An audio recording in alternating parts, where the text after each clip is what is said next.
I'm trying out something new today, and this is it. So, I do also I wanted to talk about what happened yesterday and why I wasn't there for accountability, and I can go into that. But first, I'm going to just wait until I get a few more people in my chat and see where we can go with that. Thank you all for being there for me.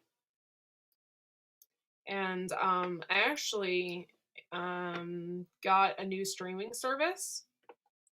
So that's going to be something new that's going on here. And yesterday I have a Cricket and I've had it now for like over a year. So I have a good friend, Viper, who's in the chat right now, who is helping me with that. So I was playing around with that yesterday and I made some cutouts and all different kinds of stuff. Hi, Denise. Thank you for coming in. I appreciate you.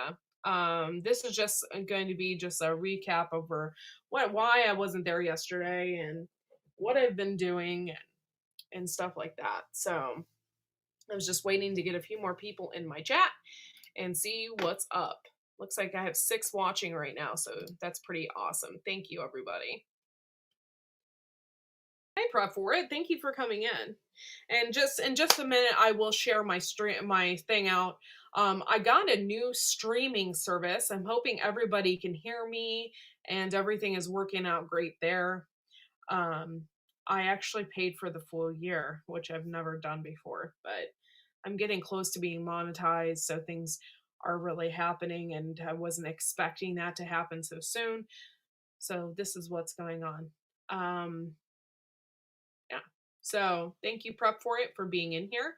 And yeah, this is going to be also the accountability. I didn't do a video this week with accountability as well. So I was planning on doing live yesterday and then things happened and I couldn't do it. So um, I didn't wake up late. So that was my accountability. I didn't wake up late or anything, but my mother-in-law wanted to watch my son and wanted to have him. And it was like, okay. So during that time, I took advantage of it and went grocery shopping and did everything I could while I didn't have my son with me. That's better. So I'm learning all these new things. I got 1,200 hours left, and I'm really hoping that I can reach that goal. Um, Actually, I don't even know if it's still 1,200 hours, to be quite honest. I haven't checked it today. As of last night, it was, and I don't think anybody watched last night, or they could have, and I don't know. So let's take a look.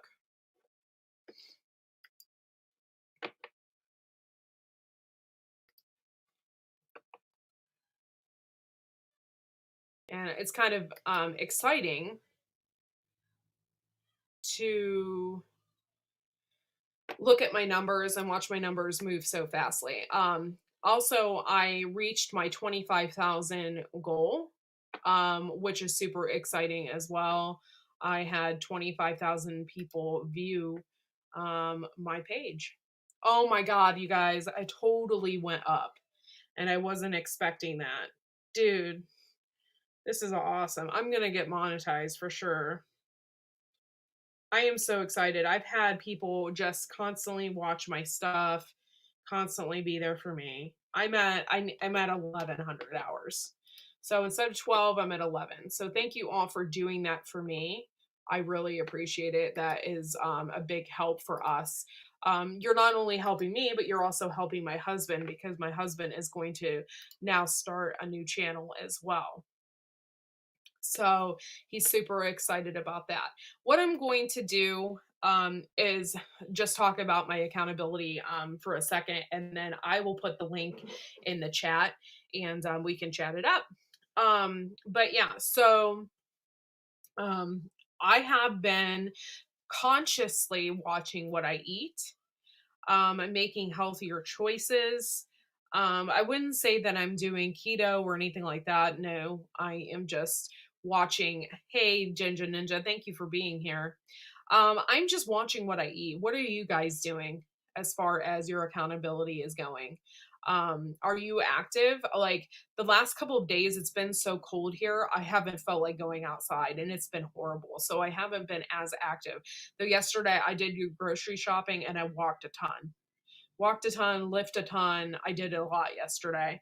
So I've been working on that as well. What have you guys been doing to stay a little more active?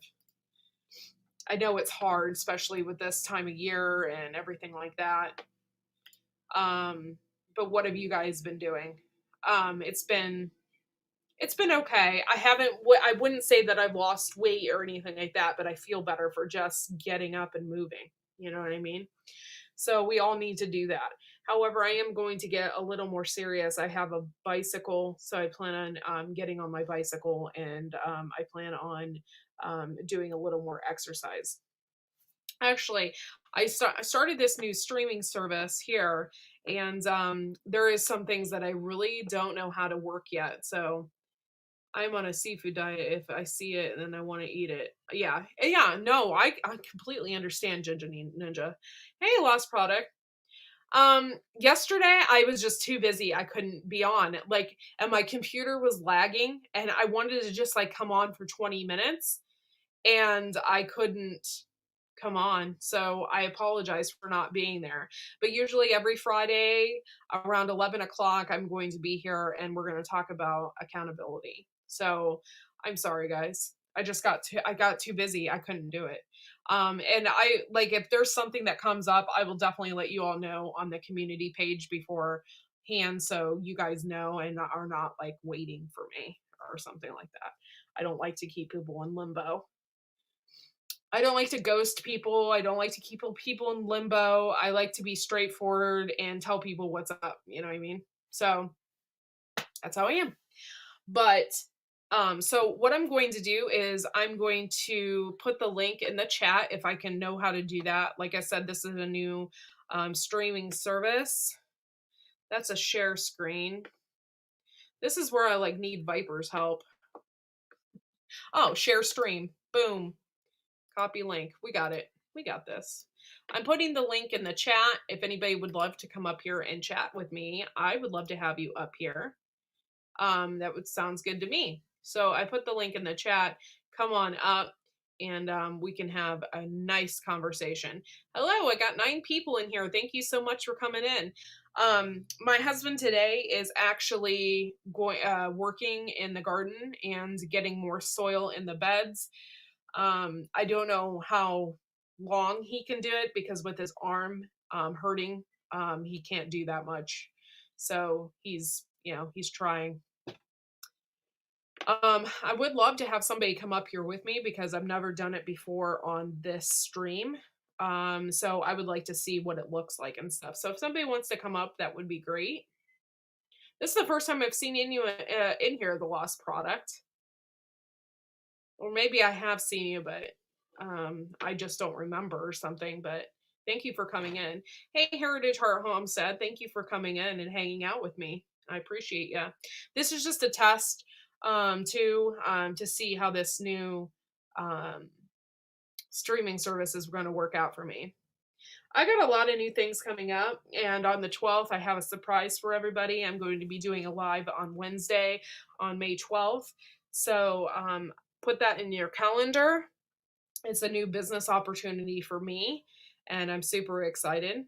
So I will do some advertising when it comes close to that time. But I'm having a huge launch for my channel, and I'm super excited about it. Yeah.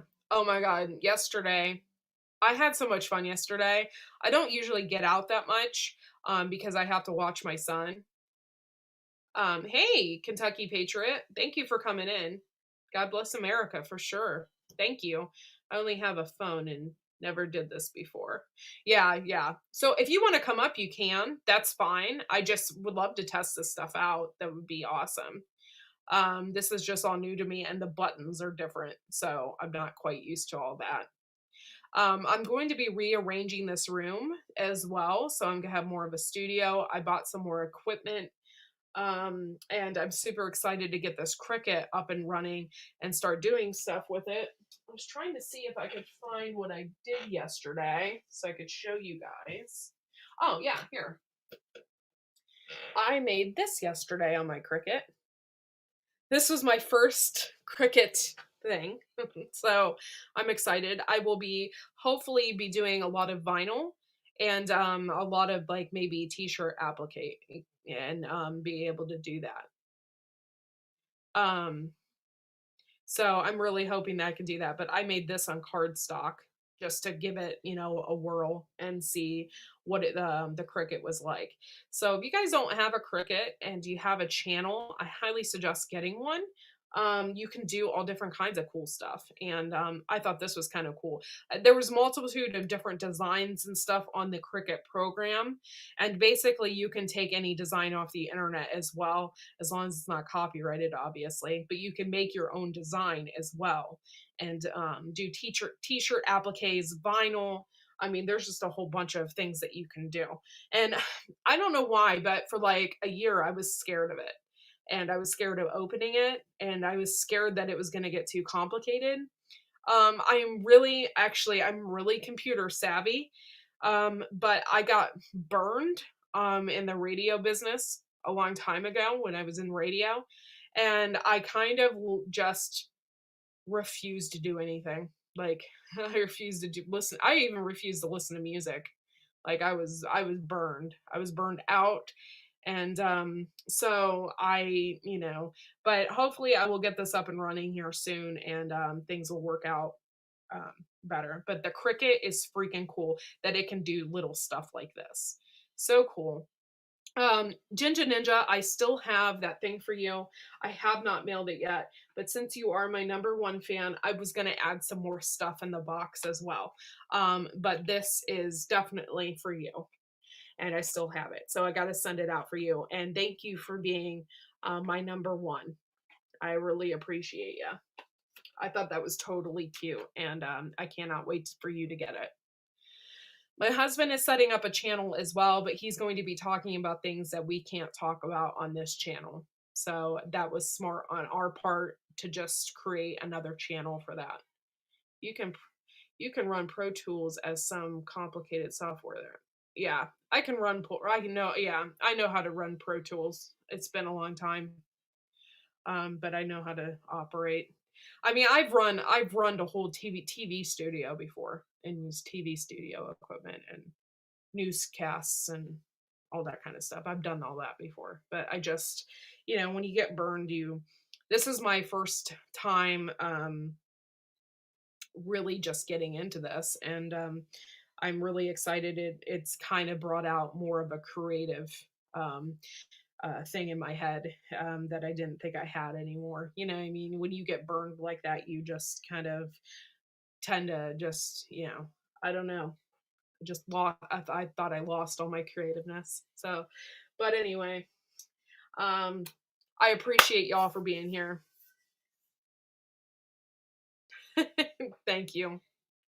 Yeah, a lot of fun stuff coming up, and I can't wait. I got this Wednesday in the kitchen with Karen, and I'm super excited to do that and talk to her. She's super cool and she's a lot of fun. And I don't know if you've seen any of her stuff, but go over there at In the Kitchen with Karen and check out some of her stuff. She doesn't just do bake stuff. She makes alcoholic beverages as well and stuff like that. She just, and she's just a great person.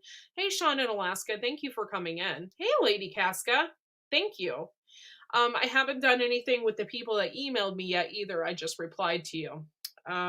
So I plan on doing stuff with that, and then today, I did really good. I didn't overeat at all. Like I've been doing really good with that. That's another thing. It's like you just need to hold yourself accountable a little bit and watch what you're doing. Like don't overeat. You can still have the foods that you want, just don't, shove it all in your mouth, and everybody can do that. And you just have to be a little more conscious about what you're doing. And that's why I've been following that book. I'll get it real quick.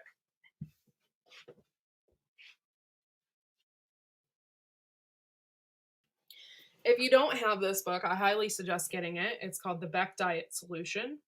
And in here, it talks about some of the psychology. It helps you to think like a thin person. Um, and so I really highly suggest getting this book. I had a trainer. Let's see, about it's 2008, 11 years, I don't know, maybe 5 years ago. I had a trainer at my one job that I worked. I worked in computers, and my job had an on site doctor and a training facility.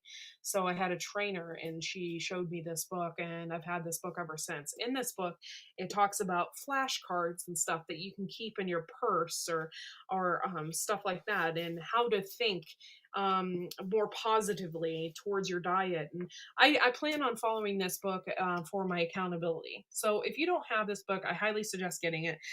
Back in the day, I don't really know how much this book was, to be quite honest. You could probably find it used on Amazon, but I highly suggest just reading this book a little bit and getting a little more positive. Also, it suggests reading magazines that are more positive. Get that weightlifting magazine, or get a fitness magazine or something like that, and read it, and maybe follow some of the little tips in there. It'll help you get moving. You can email me at widefamilyfarm@gmail.com, widefamilyfarm@gmail.com, and I'm sure that will help everybody just move a little bit more, and you can still eat what you want, but just be cautious about how much of it you're putting in your mouth and stuff like that. So that's kind of my attitude about it. Yeah, my doctor told me specifically, you can still have cookies, just don't eat the whole pack of cookies. Stuff like that. So something to think about. Thank you, Heritage Heart Homestead, for putting my sorry, I this new program is a little bit different, so I'm trying to figure it out. So thank you. I did put the share stream in if you want to do that. Yeah, and yoga is your friend. And I highly suggest people to do yoga if you have arthritis problem. Yoga really stretches you out, and just those little stretches every day can help you. No, eating the whole pack is that pot. Yeah, I mean seriously though. I mean, it's so hard, Sean, Alaska. It's not easy. I mean, my husband's the same way. He loves Oreos. You want to sit down and eat the entire pack of Oreos, but that's stuff that you shouldn't be doing. So, and it's not good for you. So, think about consciously what you're putting in your mouth. And um so I hope you guys follow this journey with me. I will have more videos about it, and I plan on losing weight and getting even more serious about it, exercising and tracking how many times a day I walk. Now you don't have to go all out. I highly suggest not going all out. Don't buy brand new outfits to go to the gym or brand new shoes. Don't go out there and buy a Fitbit and all of that stuff. I mean, a Fitbit is great, but I highly suggest not doing that, because once typically you go all out and you buy all that junk, then you're like, I'm not doing this anymore. You tend to not do it anymore. So don't go out there and buy expensive equipment. However, I did buy a bicycle, so I plan on doing like a half hour of biking a day. Just so I can get moving and get my knees moving. I don't have a knee problem, but I don't want to have a knee problem, so I want to keep moving and stuff like that. My sister is a yoga instructor, would be happy to share contact info. Oh, cool. Oh my God, Citizen Guardian, that'd be cool. I wonder if she would like to be on the show and just give her point of view too. Okay, thank you so much. That would be awesome. Yeah, Lady Casket, thank you so much for doing that. And thank you for coming in. I appreciate it. My banner down there does say 1,200 hours left, but really I have 1,100 today. So thank you so much for keeping an eye on my stuff, and just keep watching. I'm almost monetized, guys, almost. And so I really appreciate you all, and I love every single one of you. It's seriously, I've got a genuine connection with each and every one of you, and I really appreciate your help. Oh my God, I didn't sing your name and I feel like an a-hole. Warren Lewis in the house. Thank you, Warren Lewis, for coming in. I appreciate you. She has lived in the US for 15 years. I'm sure she'd be okay, cool. That would be awesome. I would love to have her on and just like, talk about stuff. I try to get my cousin, she is a South Beach diet fitness instructor and does all that. And I try to get her on. I haven't heard a response yet. But she could be really busy too.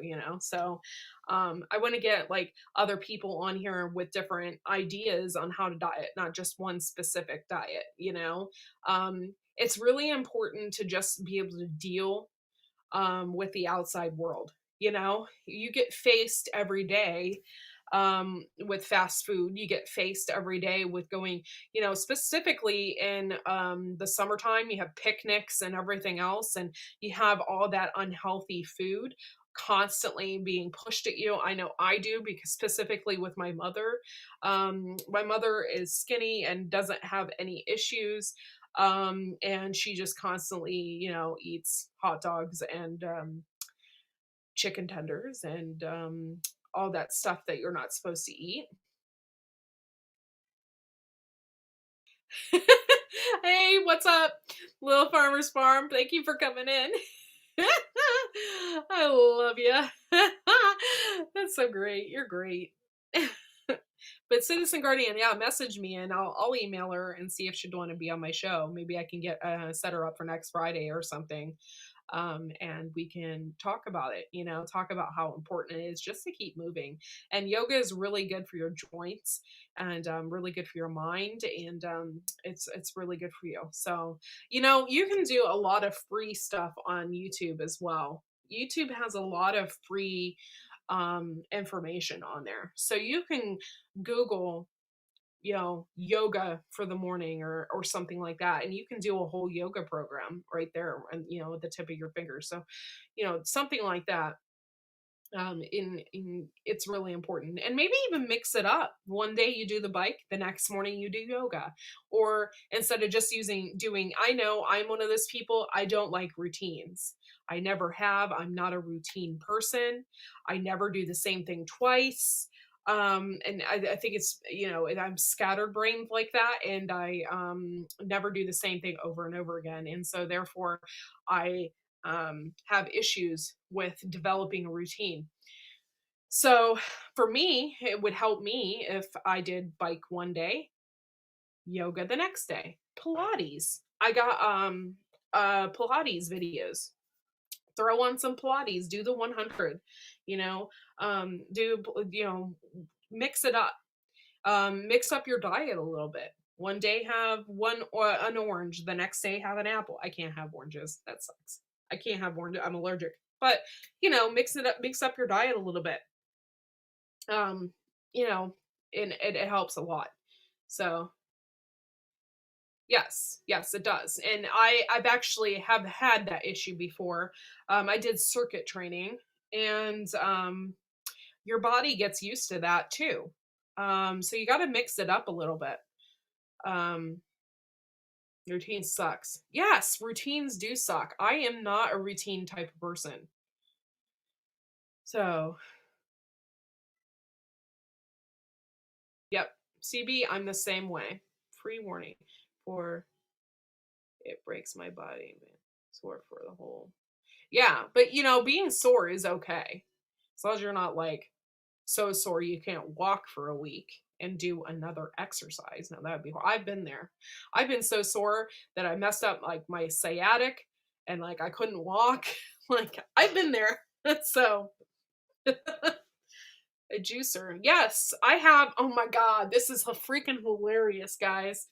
So my aunt gave me a juicer because I thought I didn't have one, right?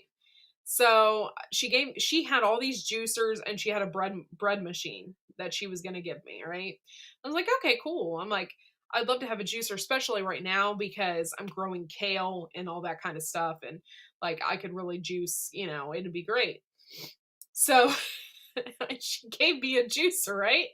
Because I thought I didn't have one. So my husband's in the garage because we moved a couple years ago, but we still haven't unpacked everything. You know how that goes.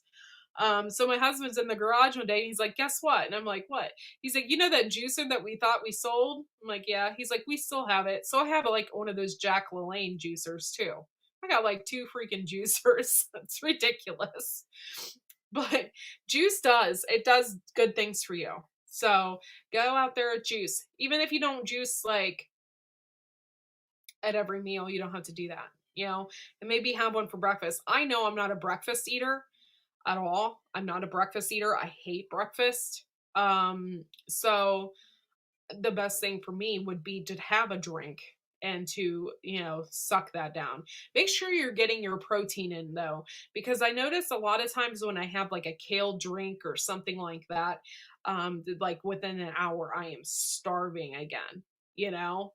And then that's where I'm thinking, like, why am I hungry? I just had that an hour ago. So make sure maybe even get a protein powder and maybe put some of that, but just watch the protein powder, make sure it's the right kind, and don't overdo the protein powder because you can actually gain weight.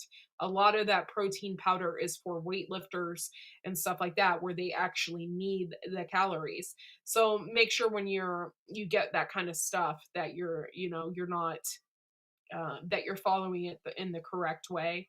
um, because if not, you can end up gaining weight. Three of us need to bring that 17 thumbs up to a 20. Yep. Yep. Give me a thumbs up, y'all. Can't make smoothies for your son too with can. Sorry. He would totally love that. I have two juicers too. I need to start using them. Exactly. We just need to start using them. That's part of the accountability. I'm holding you accountable, Warren Lewis. Get in there and juice. Get in there and juice. But the good thing about juicing is you can have another in an hour if you want to. Yes, depending on how much sugar is in it and stuff like that. Just watch your sugars. Did the thumbs up when I entered? Thanks, Debbie. Trying more strength training. Yes. I would literally really love to get into weightlifting. I really would. But I'm only 5 foot tall. I don't know how that would work out for me, but I think it would be kind of cool. Make your own fruit roll-ups. Yes, I did make my own fruit roll-ups. I have a dehydrator. I have one of those 9 tray Excaliburs, and I basically got some blueberry. I got some frozen blueberries, and I basically blended those up, and then I put them on in the dehydrator, like on some parchment paper, and then I dehydrated them, and then you can just pull them right off of the paper, and then you can roll them up, and they were delicious, absolutely delicious. And you don't have to use real sugar in those. If you don't want to, you can use it plain, or you can put in stevia, or you can put in agave syrup, or honey, and to give it like that extra little sweetness. Now, don't go overboard. Honey is not for diabetics. It's a better type of sugar, but it is not for diabetics. I highly don't go overboard with the sugar, guys. Please. Sugar is a poison, and you got to be careful. Not saying that honey is a poison. I'm talking about like the granule sugar. Don't try not to use it if you don't need it. I never made those before. Oh yeah, a big Blue House Homestead. They're freaking good. I made a bunch and my son liked them too. So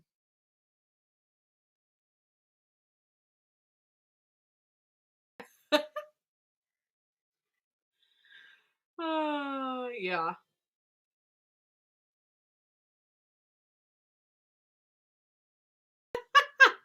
My problem is that a lot of juicing recipes are too strong green tasting for me. Yeah, you know what? I highly suggest trying Mean Green. It's not that bad. It's some kale, an apple. There's like a specific recipe to follow. Try Mean Green, I did that though for like 2 days. My husband and I decided, cuz if you really want to watch something inspirational and you're all about being inspired. And that is the best thing to do when you're trying to lose weight too, is to watch things that inspire you about losing weight. That's the more psychological. Like, so watch things that inspire you. Try and be more conscious about that. So the Mean Green diet that's on Netflix, or even if you can find it on YouTube, I highly suggest watching it because that guy is an inspiration. He really is. I tried to do the Mean Green for 2 days and I couldn't do it. So this dude that did Mean Green for like freaking months, and still does it, to maintain, is amazing person. Like he is so strong. Like he's strong minded, you know. Um, I highly suggest watching that Netflix program because it was really inspiring.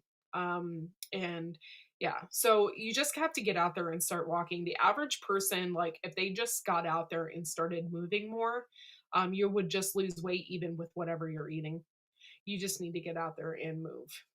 So pineapple ads, I didn't see that. Sorry, the chat's actually going by fast and I wasn't expecting that.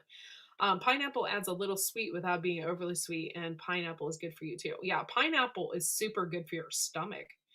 So if you have stomach issues like I do, I have multiple stomach issues, and one specifically, I haven't even figured it out yet. Like, I didn't go to the doctor for an ultrasound because it was right in the midst of everything that's going on in the world, and I wasn't going to the hospital.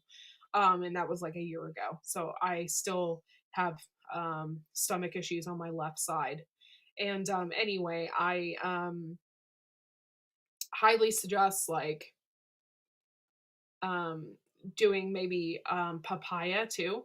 If you have papaya pills, it really helps with heartburn. And so does pineapple. Pineapple is really good for your stomach. However, the acidity is not good for my mouth. I love it, but I can't eat too much of it because I freaking get those canker sores all over my mouth. So just be careful with that. Yeah, ABQ, you don't realize how much sugar that you're actually taking in either.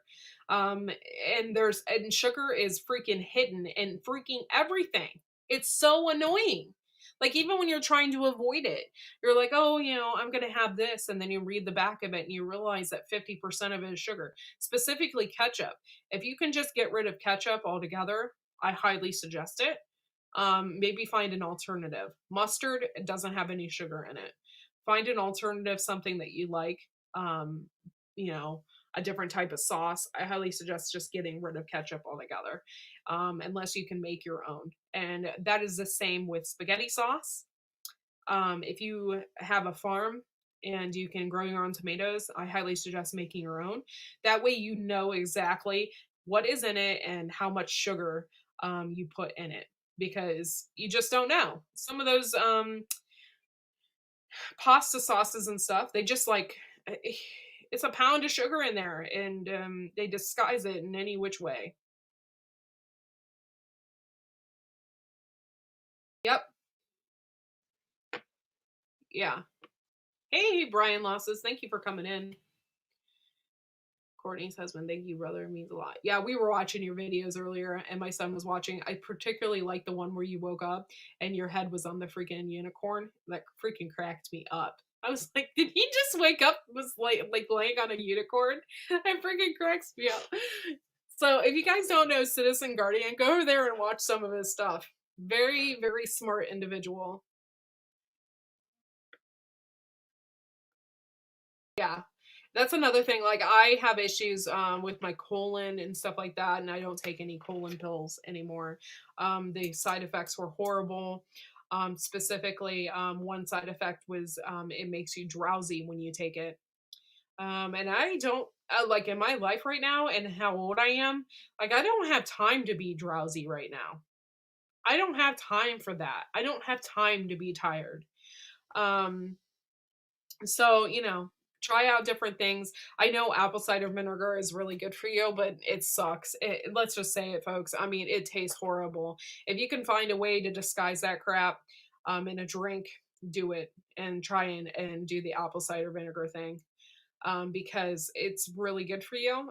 Just make sure that it's the apple cider vinegar with the mother in it. It has to have the mother. Another thing that doesn't taste too bad but is really good is kombucha. If you can make kombucha, it is really good for your gut as well. I would say it's probably just as good as apple cider vinegar. Kombucha doesn't taste nearly as bad either. So check that out too. Find different ways of making that too. Glad you are watching our raised beds and home growing videos, Courtney. So cool to have you along. Aw, yeah, no, we really like you guys. Little Farmer's Farm. We're into you, and we will support you in any which way. Like we absolutely love y'all, and yeah, so we'll be there for you. We promise. And we'll watch your stuff. Um, I try to, and that's the whole point of Media Mondays too. That I'm doing this whole new launch. I'm doing Media Mondays, and I will be showcasing people as well on there, and not only showcasing you, but it's also reminding me to keep at it, keep watching people's videos, keep commenting on people's videos, and that's like the whole point of Media Mondays too. Yeah, kombucha. It actually is really good. I have this green tea. It's made by Yogi, and it's kombucha, and it's in it's just like a regular tea bag. It's green tea kombucha.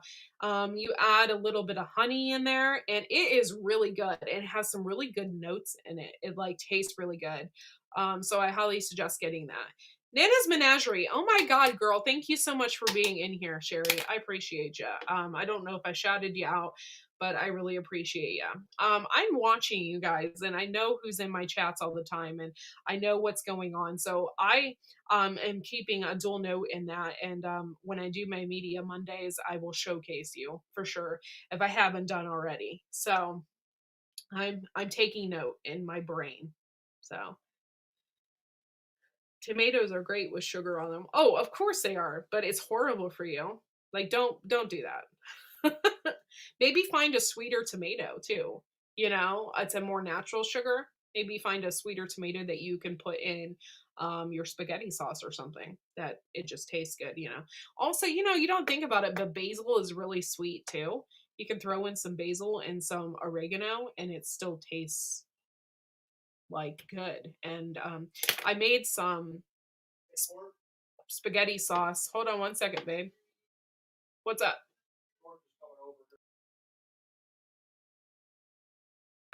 So I made some, sorry, my husband's talking to me. But I made some spaghetti sauce a while back, and I still have frozen tomatoes in my freezer, by the way, and taking up space, and I totally need to get on that.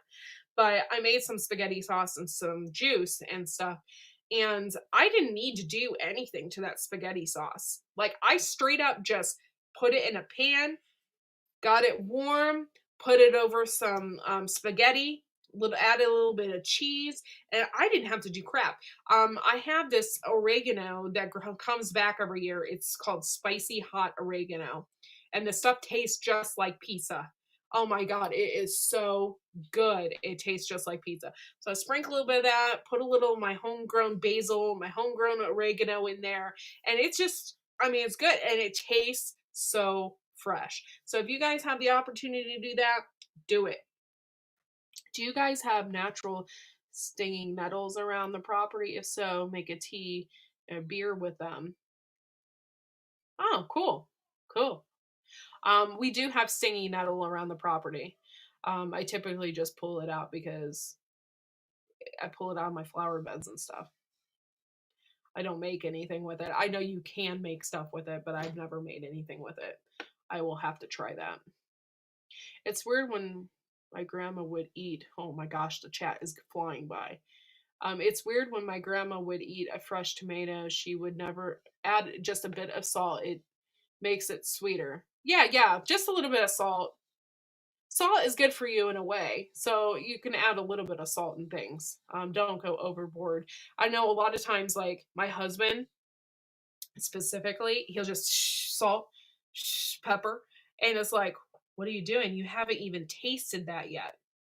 Me, I taste it. Okay, it's a little bland. Put a little salt in it. You don't need to do that before you eat it. You don't know what it's like. So keep conscious about doing that, you know. I use Himalayan. Yeah. I like this summer I'm growing my own garlic. It's doing wonderful out there. So I'm going to be making my own garlic salt with the pink Himalayan sea salt.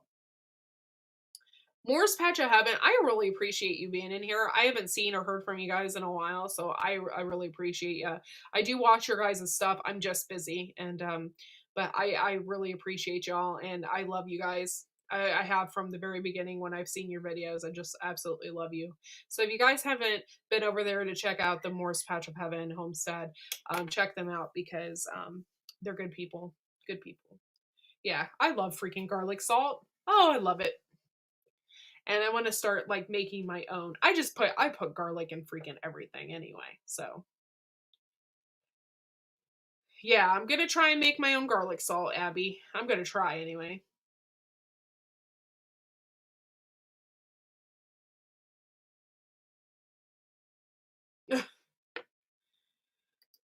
Did somebody read that, or is it just now coming across, or did somebody block that person or take care of them? Oh, thank you. Who is timed out? Oh, sorry, Homestead Aquarius. I don't know why you were timed out.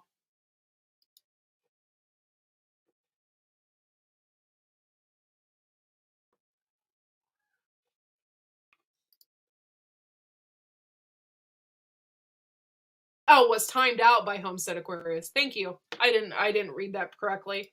Sorry. I have a glare too, and so it's hard. Thank you for taking care of that person.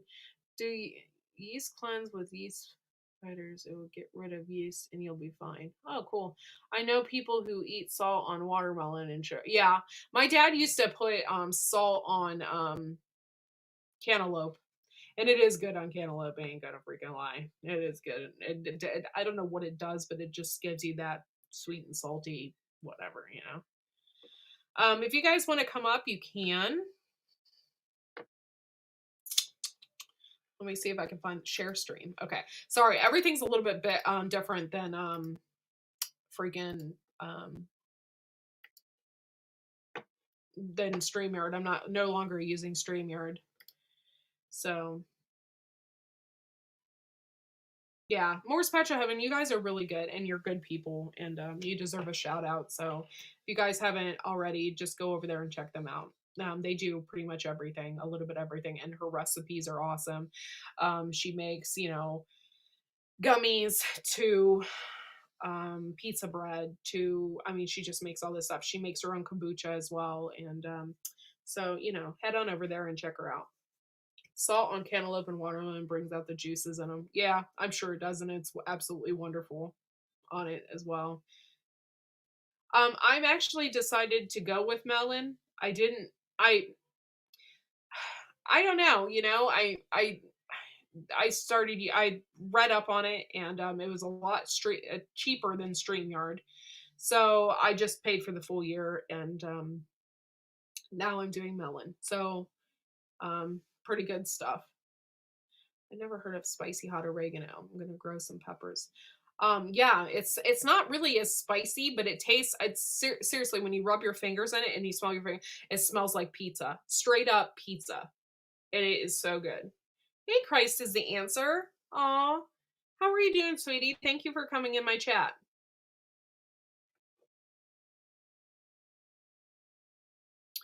I really appreciate you. Thank you so much. Sorry, I'm kind of backlagging. The chat is actually going really fast, and that's doesn't normally happen for me. So, like, thank you. Um,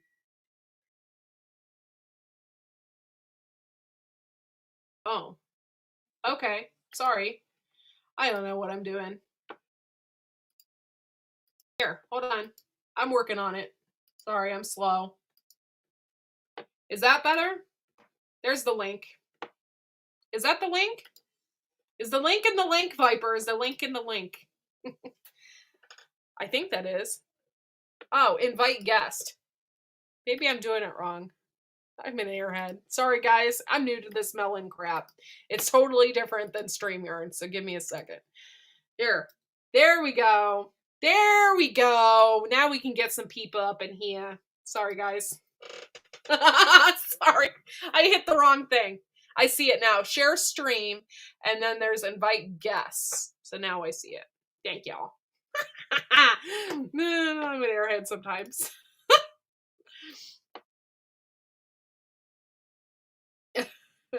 There's a bee in my hair. Hair. Oh, I like the way you wrote hair. That cracks me up. Hair.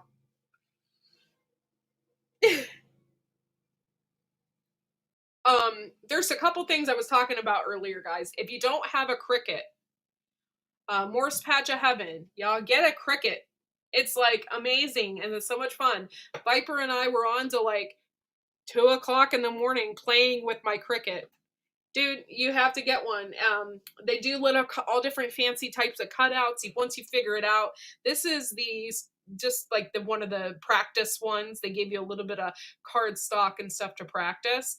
This is one of the like things that I practice with. So, and it cut this out. So it does a lot of cool things. It does t-shirt appliques. It does all different kinds of stuff. I had it for a year in the box. I got it for Christmas like last year or the year before, and I never touched it because I was scared of it. And so Viper opened me up to it. I plugged it into my computer, got the program running, and there's so many cool things that you can do with it, and I highly suggest it. I bought these cups because I want to do some vinyl applique on it. So I'm going to try and figure out how I can do that as well. And as soon as I do that, then maybe I can give them away for a prize or figure that out, you know. Well, you know, I'll figure it out. It did come with some vinyl as well. So pretty cool stuff. Okay. All right. Thanks, Morris. Thanks. Thank y'all for coming in. I appreciate you. Did you guys get the link? Does anybody want to come up, or can anybody come up? Imagine your logo on that flower. Yeah, you can do that. Did it work? See, that's the thing is I'm putting the thing up for the guests. Copied and paste. I'll put it in there again if somebody wants to come up, because I would like to have a guest on here, just so I can, you know, figure it out. So if you can come up, that would be great. I really appreciate y'all for coming in and hanging out with me. This was like a test too. Okay, it does work. Okay, cool. Thank you. I just wanted to make sure that I was doing everything right. There's still some little quirks that is completely different from StreamYard, so I have to figure that out. Also, I didn't know how to title this, and I didn't know how to put in a thumbnail. I'm going to do that afterwards, but I had a hard time figuring that too. Aren't you going somewhere soon, Courtney? No, not that I'm aware of. No, I don't have anything planned. A friend is coming over for my husband. I don't know what he's planning on doing. We gave him some chickens a while back, so I don't know if he needs help with that or if he's helping my husband, because my husband really does need help out there and has no one to help him, and I feel bad. Like he's shoveling some dirt right now. So bandana grandma in the house. Thank you so much for coming in. No, it's not hard to learn at all, CB. Once you get in the program, it's like very self-explanatory. Aw, thank you, Lady Casca. If you guys live close, I'd appreciate that. That'd be cool. Yeah, Viper has to go somewhere. Oh my gosh, I'm almost this hour has been freaking amazing. What the heck, guys? I'm so grateful for y'all. Like, you guys are all seriously my friends too, you know? You're more than just people that watch me. You're my friends, and I really appreciate that. No, Minnesota is not close, honey. I live in Ohio. I'll see you tomorrow if you want to come. You can make the trip. Oh, yeah. Cricut, it wasn't that hard. It came with all of its own tools. Um, and yeah, the cardstock part of it wasn't hard. Now I want to figure out how to do the vinyl. And once I figure out that, it'll be golden, you know. I can figure out how to do that. And oh, hey, oh my gosh, this is another thing that's really weird about Melon is I set it up though. If somebody wants to join, it tells me that somebody joined. So I have this computer voice talking to me. It's so freaking weird. Hey, how are you? How you doing? Are you well? How have you been? Good. That's Just wanted good. to help you out and see if this was working properly with the Yep. melon system. Hi to Yeah. everybody, by the way. Hey, guys. This is awesome. It's completely different setup. So I Yeah. didn't really, and there's several different ways like I can set us up on the screen, which I didn't have before. I did with StreamYard, but it was not like this. So there's just different quirks about it that is, a little bit different, but it's a lot of fun. So Yeah, if it works, I mean, like if it's a better alternative to StreamYard, it's definitely helpful. yeah. StreamYard's pretty good, but a new system is always something exciting to look at as well. I can hmm imagine. Yeah, this is pretty neat. And another thing about this melon is I signed up for a full year, and once I did that, it's only $12.50 a month, which blew Nice. me away because StreamYard was like $25. So there Yeah. was a huge, huge difference in price. Yeah, boom, Viper, boom. 30 people. That's awesome. Thank you guys. Seriously. I have the best YouTube friends. I do. I have the best YouTube friends. I can't ask for anything better. You guys are freaking awesome. And Yeah. we're just making more connections and more friends as we go along, and it's amazing. And now my husband's so excited because now he's like, guess who I talked to today? And I'm like, who? He's like, Citizen Guardian. He's like, yeah, we've been talking. My husband he's so funny. He's like, Yeah. yeah. He's like, I've been talking to him. I'm like, well, good for you. I'm like, No, that's he's a awesome. legend. He's really cool. Like, we absolutely love you guys. Like, you guys are really amazing, and so is our Aw. community. I just wanted to also say hello to the chat and greet the chat there. Sorry, I didn't see that originally. To CB, Warren Lewis, and Debbie Burgess. I think that's how to pronounce it, Mm-hmm. Burgess. So yeah, just Yeah, wanted to Debbie say hello. Burgess is if you haven't checked her out, she's Rose's Allotment Diaries in England, in the UK. Check her out because her daughter Rose, she is adorable. It's adorable. It's so cute. I just love her daughter. So, um they're doing my carrot challenge too, which is so cool for little kids to do that too, to grow carrots and stuff. So I'm super excited to see how their carrots are going to progress, for the next couple months, and it's going to be cool. So check them out if you get a chance, because super nice people. Do we have a link for Super them? nice. Do we have a link for them at all, um Courtney? I can throw in a link. Give me a second. Or if let me see. Let me see if I can just do it. Whoa, my computer's doing something funky. Give me a second. It's no problem. Roses a lot. Diaries. Maybe I'm spelling it wrong.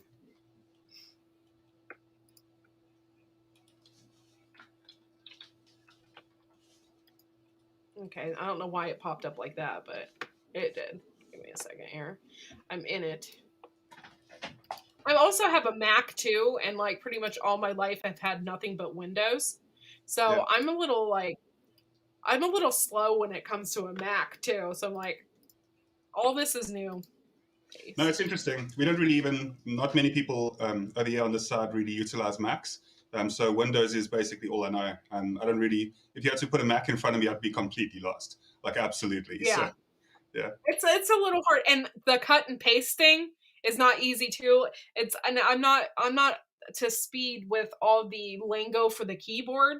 Like if I knew the lingos and stuff for the keyboard, then cut and pasting would be no big deal. But the cut and paste, I have to go to edit at the top of the screen every time and paste, and it's completely different than Windows operating system for sure. It's a little Yeah. backwards. Yeah, no, it's that's also something nice about the community. They're definitely understanding, and they'll be patient while you try and learn that as well. Because I'm just happy it's not me. So, yeah, it's pretty good.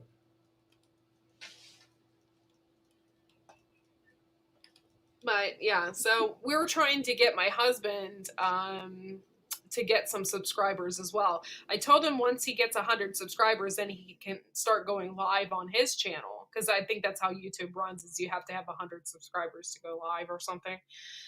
So I don't know how many subscribers he has now, but right then and there, like 17 people subscribed.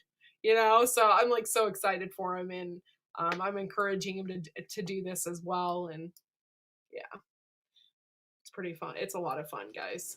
Sorry, I had myself muted there for a moment. And yeah, I agree with you. If he keeps going with the videos I even mentioned to him as well that what he should do is potentially turn that one video that he's got into a series. So then he'd have like a little mini series of those videos, because I found that shorts video really awesome. I like that. Yeah.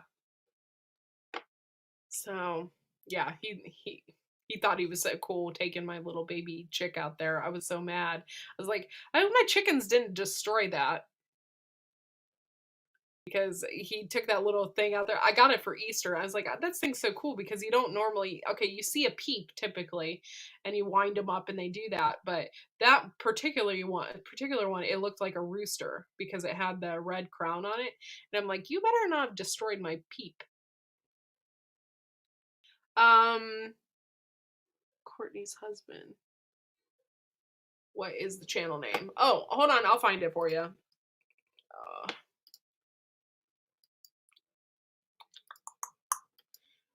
Courtney's husband.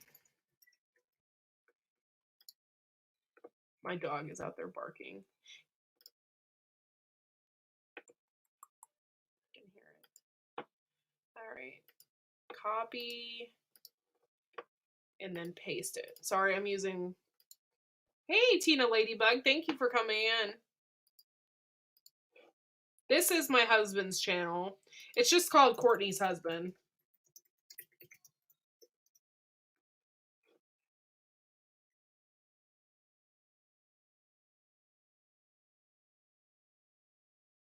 My German Shepherd's being a little bit loud. There's a whole bunch of dogs barking up and down the street, so I just had myself muted there for a moment. Sorry about that, Courtney. If I seem like I'm not fully here, I definitely am. It's just Okay, that's fine. I understand. My dogs bark constantly. And then my neighbors have Australian Shepherds. They have like 3 of them, and they breed them. And they go nuts over there. And then my dogs run to the fence and then bark with their dogs. And then before you know it, it sounds like I'm like having a dog fight in my backyard, but it's not a dog fight. They're just barking at each other through the fence. It's freaking hilarious. Growing with Hudson. Oh my gosh, thank you for coming in. Thank you so much. If you guys have a community page, share me out. Let's see how many people we can get in here for this afternoon. That'd be awesome. But yeah, Bandana Grandma, thank you for coming. If you don't know her channel, check her out too. She has some really cool stuff.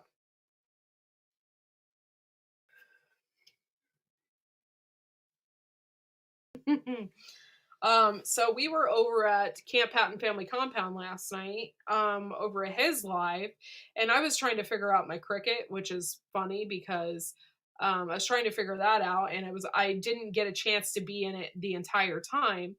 But if you go over, he had a live, and he was giving stuff away for his live. If you shared out his 1500 subscriber giveaway. So he was giving stuff away, and I got in there, and my husband's like, you better get in there, he's giving stuff away. And we shared his video, so we're on the wheel. So I got on there, and as soon as I got in, I won. And I won a plasma lighter. My husband was so excited over this plasma lighter. I'm like, okay, I'm so glad you love this plasma lighter. So we'll be getting that in the mail sometime soon. It's okay, Citizen Guardian, I get you. You're fine. that's a pretty cool item, though. I haven't really had much time to mess around with plasma lighters at all, and it sounds like such a cool like tech, such a cool tech device as well. So I think it's really awesome. Yeah. He's so excited about it. Like he's so excited about it. I'm like, okay, well, you got a plasma lighter from Gil. So Yeah, it's just a thing of going getting that we never get older. Our toys just get more expensive. It's that whole thing. So yeah, same here. This YouTube life is getting kind of expensive before I even get monetized.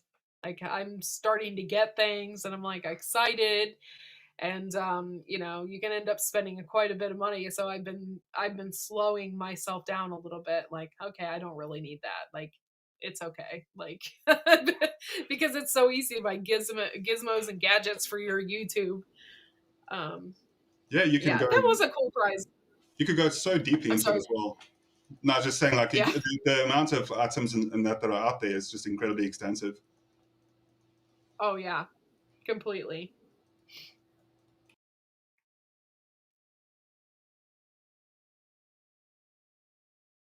Yeah, I couldn't even cut and paste a link and get it planted over there to start a live stream. Yeah. Oh my gosh, 21 people in here. You guys are amazing people. Thank you.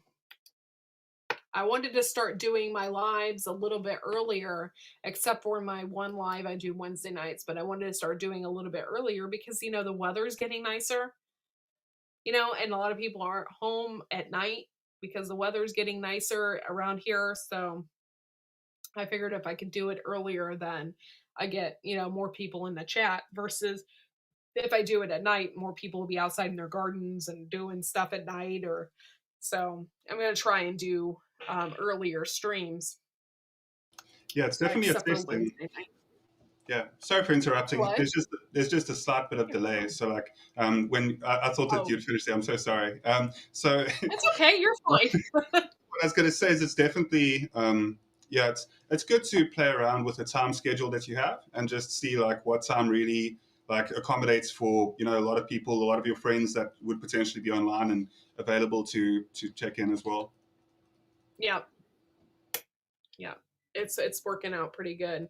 I've done some research too about when to go on and stuff like that. So I'm gonna start messing around with that a little bit more.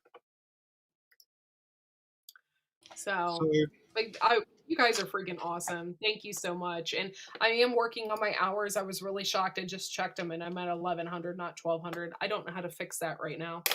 I'm trying edit screen, I guess. Oh, there we go. Banner. Click on that. Banner. See this I'm still learning all this stuff. My ticker, is that what that is called? Oh, there we go. Yeah, it's now 1100 hours I need left. I'm slowly dwindling. Hopefully I will be at 4,000 here before too long. Man, this is crazy. This is so different than it's not extremely different, but it's different than a StreamYard. Like it's a little bit backwards. I Cody think is doing a little bit. just for anybody watching that supports you as well, anybody that's in the comment section and the viewers, if you guys want to, maybe I shouldn't speak about, but it's nothing too taboo or anything like that. But I'm just saying, if you really wanted to grow an incredibly large amount of hours very quickly, one of the best ways that you can do that is by covering something, because sometimes you're able to cover the news, the latest news in general, like different news have different Mm-hmm. live streams and either political or social events throughout the world, and then you'd live stream one of those. And then if you were actually wanting to do that, like if it's a direction that you wanted your channel to go in, but at the same time, once you do have that precedent, then you do kind of have the whole issue of keeping up with that. And then it could potentially be like what your channel essentially becomes about. Because if you've done that once and subscribers or something are coming in quite often because of that, then those same subscribers, that's the content that they're going to want to like see in the future. So you've kind of always got Yeah. to be on top of like all the political and social situations in the world, and that can be very like daunting on somebody, as you can imagine. It can really be a Yeah. heavy weight to bear. Yeah. I agree there. That's why I haven't really tapped into that. And actually I don't want to because we are a farming channel. We plant a lot of stuff. So I didn't really want to tap into anything political either, Yeah. Yeah. because it's supposed to be a fun thing, and a lot of people don't think that political talk is fun. And I That seriously, isn't. I could talk about politics. I love talking about politics. I mean, I could straight up talk about, but I don't want to chase anybody away, and I don't want to get YouTube mad at me. So I'm just not going to do it. I'm not going to talk about it. However, my husband, he'll be doing that on his thing, and he'll be talking about it on his channel. And if he gets kicked off of YouTube, it won't be that big of a deal, because it that's he doesn't care. So I mean, he cares, but not really. You know what I mean? So this is going to be our main channel. So No, it makes sense. It definitely does. And also, like, it's the same reason why I completely refrain from really going into politics in general on the channel, because on YouTube in general, because you really don't want to get people like it's so divisive. That's the problem. So it's like people are all trying to get along, and we're trying to like improve the world in overall. And then if you add in an element of like, as soon as you touch on politics or like the other contentious topics, I'm not even going to mention them because we're on YouTube, any of the contentious topics at all, then you're instantly dividing people, and you're going into identity politics, and it's just a whole mess. It's like, yeah, why it's would you just want to not what I'm into. separate people? Yeah, Exactly. I totally understand you. Yeah, just not what I want. That's not the direction that I want to go. Completely, I completely understand. Yeah. It's good to know what I am called a dinosaur, and I'm pretty new. Oh, okay. Yeah, I'm trying to get 4,000 hours. If I get 4,000 hours, then I can get monetized with YouTube if they approve me, which I think they will. I mean, I don't have anything on my channel that's not approving, I don't think. Yeah, well, thanks, Emily L. You guys are awesome. But yeah, oh, 1998 hours. Yeah. Um it's so exciting, guys. I I'm just so excited about it. I never thought in a million years that I would even be at this point. It went by really fast over the past 3 months. Like, I hit it hard, and I went live constantly, and I hit it pretty hard, and I wasn't expecting to even reach that. I wanted to reach 400 subscribers by May, and here I am, trying to get monetized by May. So I wasn't expecting that. I'm so grateful for all the people that I found, good and bad. Those people, even though I've had some rough individuals, but I had good experiences, and I learned a lot, and I'm very grateful. Hey, Cosmic Chariot, what you doing? It's good to see you in here. Good to see you in here. Bandana Grandma, I never know what will go viral. My spontaneous 5-minute video from my bathroom about using a squeeze bottle as a personal benefit of 236. I know. You just never know. Okay, I have this video of me moving my ducks into a duck house, right? It's just, I mean, the quality is not great. It's just not a great video, okay? It's old school, so it wasn't serious then. And it's got like 800 or 900 views on it. And I'm like, what? I mean, what are people watching? Like, but whatever. I mean, if that floats your boat and that's what you want to see, it's because your personality, your light and shine. Oh, thank you, Debbie. Oh my gosh, you guys are so nice. Tectard, I am unless it's audio. Yeah, I understand it. Well, you got so many new programs out there right now, and there's so much new stuff. So quick, run in the bathroom, Courtney's husband. What?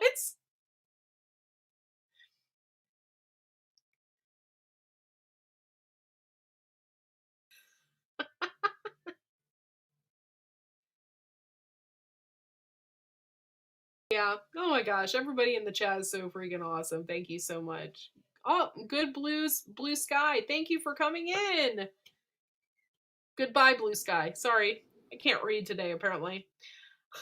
No, you're good. Thank you for coming in. So I just wanted to touch on what you said there as well. It's it's just strange. It's just strange that people have been like as nice as I've encountered as well throughout the homesteading communities, both US, US, UK, and like just in general throughout the world. There's also some lovely channels throughout Africa as well that I've been following recently. Like as a South African, it's quite important to see like our local content as well. And then just like throughout the world, Australia has got some incredible channels too, and that's where I've really been, welcomed quite nicely. And it's just a whole bunch of people that are really down to earth and salt of the earth people as well throughout the homesteading in pretty much every country. And it's funny because we'll sometimes think that there's like slight differences between the different countries, but at the end of the day, like we all just really enjoy gardening and we enjoy community and people, and it's just been an amazing experience for myself as well. So I completely get it. Yeah, I love gardening. I I get a thrill. Like right now I have some stevia planted in my basement. Like I just get a thrill talking about it because the people keep telling me, "Oh, it's so hard to grow," and it's so hard to get started, and I mean, I literally got every seed in the packet to grow. And I was just astonished with myself that I did that, and I'm so excited. It's something you get proud of too because you're like, "Yeah, I grew that." You know? My celery, I got pink celery, those seeds are like this big, and I got some pink celery growing, and I'm so proud of that, and so I cannot wait to see my vegetables. I can't wait to see them get big. I can't. I'm so excited. Um, it's just a thrill for me. And some people don't like gardening and whatever, they don't get that, whatever, but I absolutely love starting something from a seed and seeing how it turns out, Like last year I started those loofah gourds and I had a heck of a time getting those started, I had to throw them in a dark place, get them in a paper towel in a bag and like put them in a dark place to get them to sprout. So I sprouted them and I had some die. I wasted like half the packet. I had some die. And then I got like I think 3 good ones to grow. And it was like mid-May and I'm like, "Man, are these things ever going to do anything?" I'm like I didn't know what was going on with them. I'm in all the loofah sites trying to figure out what's going on with these loofah gourds. July, it was like a freaking jungle in my garden. Like they took off like you wouldn't believe. I started getting loofahs. I still have like 40 some loofahs that I haven't touched yet because I haven't had time to like crack them open and like, get the seeds and stuff out of them. They just like went wild in my garden last year. And now I know better. Next year, if I do plant them, I'm going to plant them separately from my garden because I mean, they reached all the way over through my tomatoes. They were everywhere. It was insane. Um, so No, I think what you're speaking about is perfect, and it's just something that it does grow on you. The more success that you have in the garden, like it definitely does invigorate you to a degree. And then it's just like yeah, the way that we have to do trial and error persistently. I tried to grow sweet potatoes, like which is such a simple thing to grow. Like when I was in my early 20s, I tried to grow sweet potatoes for my first time, and I ended up failing. And it's something that is almost impossible for you to grow incorrectly, and which sweet potato, comma like yams are very similar, and they also grow just as easily. So I know that you guys have yams over there in the states, and so the sweet potatoes and the yams are such an easy plant to grow, but it's all about like just making yeah, sure that you. I was overwatering them because I was too enthusiastic, and I didn't realize that I was actually causing a mildew in the soil. So the nutrients were being like extracted because there was nothing really to sustain it because of that amount of mildew. Like the soil had lost its nutrition completely. So then after a while, I decided to like just water them like once a week rather than like 3 or 4 times a week because I do it every evening. And then after that, like I learned as well. So it's really interesting, and I absolutely understand what it's like to really just fall in love with your garden more and just enjoy like spending time out there and just allowing yourself to have meditation and self reflection. yeah. Oops, I spelled that wrong. Sorry. No need to trade with me, Ginger Ninja. You have done enough. And when I send you that cookie cutter, I'll send you some loofah gourd seeds. They're actually specifically from my plants last year, so I'll send you some. Um, but yeah, so I have small space and I've killed. Oh, I have a small space and I've killed, or the bugs have killed more than I've grown. Yeah, this year I'm gonna be on the bugs. This year, the bugs ain't got nothing on me. I tell you what, I have I have chive. I'm gonna get chive and garlic, and make a tea out of those. I'm gonna spray that on my plants. We have neem oil, so I'm gonna be doing the neem oil.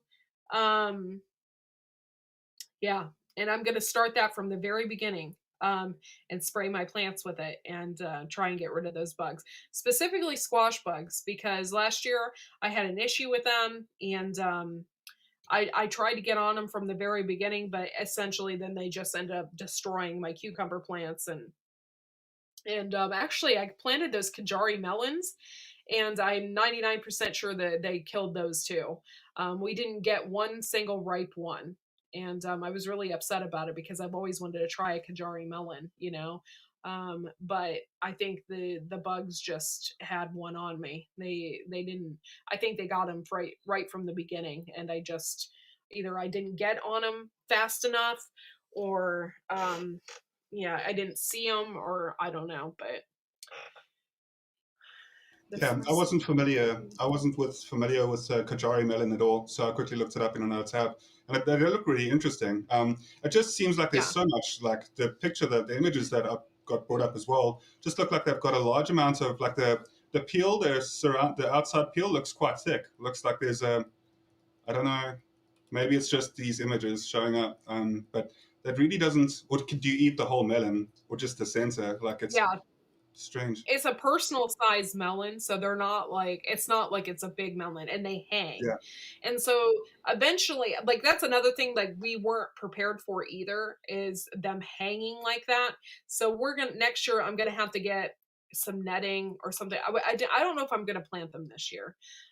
Because of the bug issues I had last year, I wanted to maybe switch it up. I think I'll plant them next year and not this year, just to switch up the bug issues, because you're not supposed to plant the same thing in the same spot, and I'm running into issues. And so next year I'm getting nets, and once I see them growing, I'm going to set them up on a net so that they won't fall or hurt the vine. They'll just sit in the net when they grow. I didn't do that last year, so yeah. People, that's yeah, one of they the smelled good, but they weren't ripe. yeah, just basic crop rotation, what you're speaking about, so important too. Just making sure that you can circulate them. It's just amazing for that. Also, do you have a worm farm? I haven't checked if you guys are running a worm farm and up. No, Not. but I'm a huge fan of Terry King's allotment diary or allotment gardening on a budget. I'm a huge fan of his show. And I don't know if you've seen, but he has bucket, like he has huge garden beds. He has this huge bed, and inside the bed, he has these buckets with holes cut in them, and he has a lid then on the bucket, but it's in the soil. So I'm going to mimic what he's doing, I think. And then I'm going to buy some worms. We have like those bait and tackle shops all over here. I'm going to buy some worms. I'm going to put them in there. And then any scraps that I get for them, I'm going to put in those buckets and then put the lid on. And I'm going to make my own worm bins, Yeah, I like really. how he No, I was just going to say it'd be awesome if you documented that as well. If you just made sure that you were documenting the process and then you showed us what you were doing, and also obviously like it'd just be nice for a lot of people that aren't really familiar with the worm bins yet to understand exactly how the process works. And it's just nice to show the simple steps. It's a pretty straightforward setup, but the thing is just to set it up in a way that is continuous. Like make sure that you've got a little tap on the bottom so that after the worms have obviously the excretion as well, when it goes through to the bottom, that it pours out into a tilted tray, and then it's got a tap on the end as well, so that you can open the tap, and then like the juice yeah, can come out, and you can use it straight on the garden. It's amazing. It's really cool. yeah. And it's yeah, it's really good for your garden. I'm really fortunate that I have a ton of worms in my beds. Like I'm really happy about that, because that means that, and I'm really happy that I have good bug life. That's another thing too, because it's hard to get the good bug life in there. It's so easy to get the bad bugs, but when you have good bug life in your garden, that's a good ecosystem. That's what you want. You want to have the good bugs, you want to have the worms, you want to have all of that. It's, it's so good for your plants, you know. Yeah, you want your So I soil. get excited when I see good bugs. You want your soil to be full of life, essentially. Yeah, like you really want it to be like nutritional. And then there's just there's so many of the bad bugs though, like that you just got to really make sure that you don't have in the soil, because that can be a bit of a problem. You said that you had going back just a moment, you said earlier that you had a problem with the squash. That you had a little bit of an issue with squash as well. Darren. Wash bugs, yeah. Yeah, I know that that's not the same solution. But if you're familiar with, do you know Darren from Down Under Farm and Forge? Yeah, yeah. Yeah. Now he has an amazing treatment as well using milk, and I forgot what it is completely, but I know that milk is one of the main compounds of a treatment that you make for the squash, and then it's able to remove the mildew that naturally occurs in the squash as well. It's not the bug treatment, but it's the treatment for when you do get that advanced mildew. Yeah. I'm gonna have to check that out. I don't think I've seen that video. I'll have to check that out and see. Yeah. But yeah, that would be Mm. pretty neat. I'm interested in trying new things for Yeah. sure, especially in my bird, because last year I was out there at 10 o'clock at night flicking bugs into, a mason jar trying to get rid of all these bugs. Like, yeah, it drove me nuts last year. And the cucumber bugs too, they're horrible. They just make me so mad. I haven't ever encountered that before. I haven't ever had cucumber bugs. Like I've never had cucumbers. Yeah, they look like a ladybug, but they're yellow with yellow with black dots. And I was like, oh, this is maybe a different type of ladybug. No, cucumber beetle. Horrible, horrible little things. So what they do then is they lay their eggs in the soil. And they lay their eggs in the soil, and then their larvae will eat the roots of your plant. Once they eat the roots of your plant, then it's too far gone. Your plant starts turning, you don't even know why. Plant starts turning yellow, and you think it has some kind of disease. And then here, before you know it, there's cucumber bugs everywhere, and there's millions of them because they reproduce really fast. And they'll just destroy your plant from the roots, up. And so I hate those little things. And they're real small. They look like they look like little ladybugs, but they aren't. They're nasty little buggers. So they look really pretty while causing a lot of destruction as well. Yes. So I don't know. I don't know if how much you've really grown a lot of succulents. Like I really like succulents and cacti. I'm a big fan of them because there's a little backstory to it, but I won't really get into that too much. Essentially, because they're really beautiful and very durable as well. So like it's something that represents like the beauty of nature, but it's like surrounded by these like really sharp barbs. And I feel that that's how sometimes people are. Like, don't want to get into philosophy or anything like that, but I feel like that's sometimes how people are, where there's sometimes like you'll get really sweet and nice people, but they've just been hurt enough that like they've had to form defensive barbs. Anyway, but so you were speaking to go back onto what you're speaking about the bugs. A lot of the time with the succulents that I grow, because I also love my succulents in my rock garden, and with the succulents, I've started there's a specific type of cactus that I've got that all of a sudden gets attacked throughout the year with these, I think they're measly bugs or something like that. And it forms like a white web, like a web around the plant. And then as soon as you like tamper with it, it looks like a very red type of substance that comes out of it. And it's just been a real big pain to me. And I've tried so many different treatments to cure that because I really like the specific type of succulent that's growing. It just doesn't really help at all. Nothing works. Huh. I wonder what would take get rid of them. Huh. Yeah, I've tried whole bunch of different solutions myself. Like I've really tried different things. I even tried like the hand sanitizer during the last year scenario. Because there was excess of hand sanitizer clearly. And then what happened was I tried some of that too. And I've tried like a lot of different regular organic type of cures as well. And nothing's really working. Huh. I suck at succulents. And I think it's just our climate. I mean, I even kill an air plant. Those little air plants that you can No, I don't know. hang on things? Yeah. I've killed those. How do you kill an air plant? I don't know, but I've killed them. And No, that's I that's just almost thought, impossible. Like they really don't need anything at all. Like they literally just need to be left in the air. That's that's I that's actually know. a talent. That's a skill that you may have that you just don't realize yet. So I don't know. That's Yeah, no. I love them.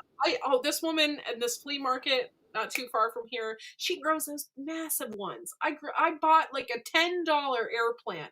It was this big. I'm like, this thing is so cool. Taking care of it, before you know it, it's dead, dead as a doornail. Like totally brown. Like, how did I kill an air plant? I've got a very good. I don't know if you're using this method as well, but with the air plant, my family has like quite a large number of them. So over time, I've been able to take small parts of them as well, because if you break them apart, they can still grow quite nicely. So as they Mm, gifted me with some air plants, and then I've hung them throughout the garden. And a technique when it does come to them as well is making sure that you tie like just underneath. Don't tie the root tight, but you tie some of the original branches, some of the lower stems where they're branching out, and you tie that gently up, and then you hang that, but make sure there's nothing above it when you're hanging it, and make sure there can be a tree. Trees surprisingly work quite well if you hang it directly on a tree, and then if you just leave it there, like over time, it should be a lot better. Were you doing that and it wasn't working? yeah, it just, yeah. And I was following the instructions too of the woman. She said she soaks them once a week in water. She puts them in the Yeah, sink yeah, and that's what you soaks got to them do. once a week. Yeah. Yeah, and I did that. I think maybe I was just overwatering them.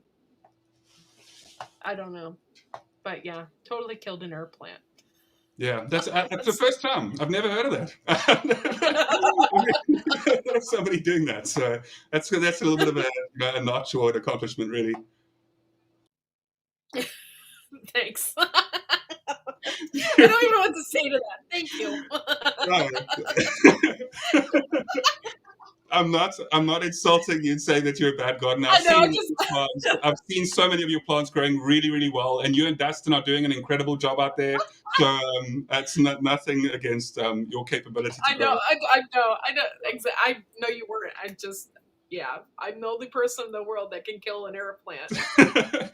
You're making me like slightly red over here for feeling embarrassed, and then I've got to like backstep on my words and try and like take like words away. And I was like, no, you're not. It's not a bad thing that you did You're that. okay. You're fine. I'm just, yeah. That's fine. But yeah, it's pretty funny. But yeah, if you got, have you guys out there, have any of you killed an air plant? Not having humidity in the air can kill it. They will just dry up. That's probably another thing too, because it gets cold here, and I had a house in the city, had to use a furnace that had humidity, issue, it sucked the humidity out of the air. So that's probably another way of why it killed, like I killed it. It's probably just not enough humidity in the air, and I didn't even think about that, but Have you sort of making it like probably a just didn't like that. Have you ever sort of making a small scale, like a green room, like a grow room, green room type of effect? Like even if the ones that are, hardened plastic as well, or like there's a couple of them. Have you guys given that thought yourself and Dustin? Yeah, we have one in our basement. But I had a whole video about it, right? And YouTube said I wouldn't, if I were to get monetized, they couldn't have that video up. I'm like, why? I did a whole thing about my grow lights and starting plants. I did a whole thing about it, and they docked me and said, no, you can't put this video out. And I contested it and said, why? I'm just starting my plants. And they Yeah. said, no, it's not, and it was because, all those people growing marijuana and stuff, they can't, you can't put that out there, and you can't say things like grow room. People automatically think you're growing marijuana. So I started a same video, I uploaded it, and I changed the words in it. So I do have a video about our light system and stuff that we did down in our basement, and stuff like that. But yeah, I guess you just have to be really careful with, I guess, the thumbnails and stuff that you're using. Yeah, no, I understand that. It's also the algorithm is incredibly sensitive, and that's what potentially picked it up. But if you did contest it and they Yeah. viewed it, the people who sometimes view them can be like, it must be like, I understand how much of a challenge it must be. Like, oftentimes people will blame YouTube and, and discredit YouTube in a lot of ways. And I understand that there's problems with like all the different systems out there, but in truth, like YouTube allows for a lot of different perspectives to be spoken about. They just try to refrain from like some of the more severe topics as well, because it's easy to like shoot at YouTube and say that, like, they just basically, what they're trying to do is they're trying to silence everybody or something. But the fact is that they allow people from a variety of different backgrounds and stuff as well, politically, to really have their say, and they could be so much more harsher. And it's just like, I don't think that they're always, I don't think that they're always harsh as people make them out to be, because they still allow for Yeah. people to have so many different so many different various conversations as well. Yeah. I mean, people are like, well, specifically here, there's a huge fight with YouTube and Facebook saying, we have freedom of speech. We have freedom of speech. No. I mean, we may have, I can go out in my yard and I can say whatever I want and people can hear me, and that's my freedom of speech. And magazines and stuff, you can have your freedom of speech and whatever, but here, the YouTube, you signed up for that. You signed up for Facebook. You signed up for YouTube. So therefore you don't have freedom of speech. You have to follow their guidelines. So, that's just the way it goes. And so a lot of people get upset with that. They're trying to hush us. They have liabilities too. They can't just have people saying whatever the heck they want whenever they feel like it. I mean, they have liabilities too. And so I just try to keep on the straight and narrow and follow their guidelines. And I'm doing this because I love to do it and I have fun doing it. So I just, I'm not one of those people. I mean, kind of see the side of YouTube and why they, are doing it. I'm not like against them specifically. But where our freedom of speech isn't getting taken away. It's just you signed up for it. You signed up for Facebook. You signed up for YouTube. So you have to follow their rules and their guidelines. So that's just the Yeah, way I it think goes.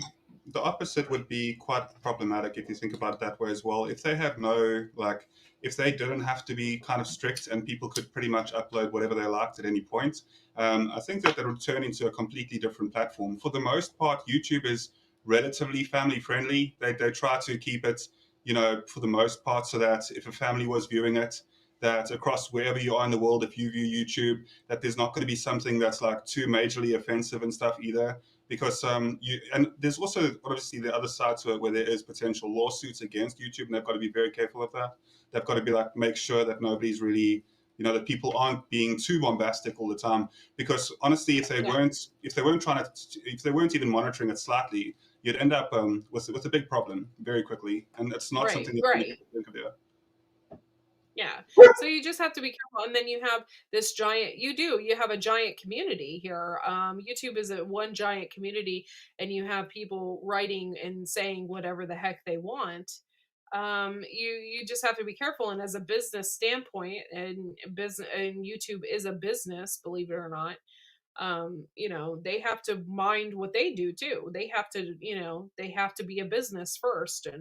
And so I don't hold anything against them. Like, they have to do what they have to do. So um Yeah, but I'm gonna stick to what I love doing, and follow their guidelines, and that's all I can do. yeah. So Yeah, this was about like a 20-minute pro YouTube discussion between us. Like, you can you can hear that we're both like, go YouTube, you're okay, you're perfectly fine. Maybe they'll monetize you sooner. maybe, I don't know. Oh, that's hilarious. Well, Bandana Grandma, I appreciate you for coming in. Thank you. You have a wonderful night too. And thank you all of my mods for being here and just being awesome and kicking people out. We kicked somebody out earlier for saying nasty stuff, so I appreciate you.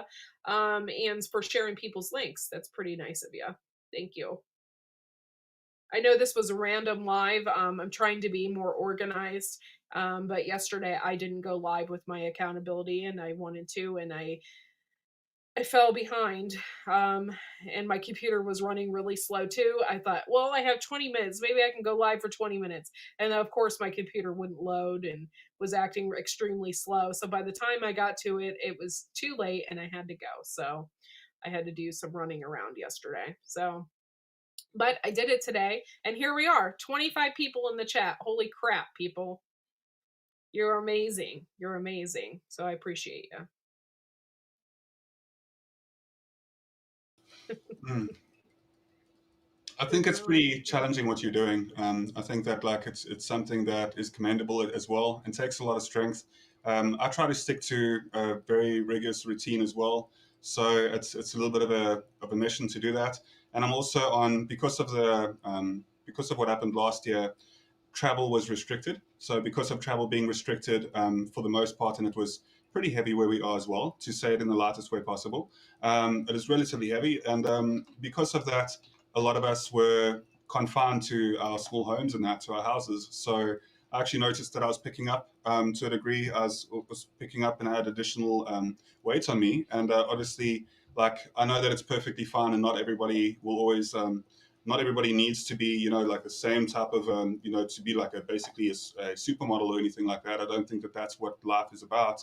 But at the same time, it's just like just trying to make light steps towards living a little bit more healthy, even if, because some people do have, like I've encountered a lot of people as well with certain disabilities that prohibit them from exercising and that as well.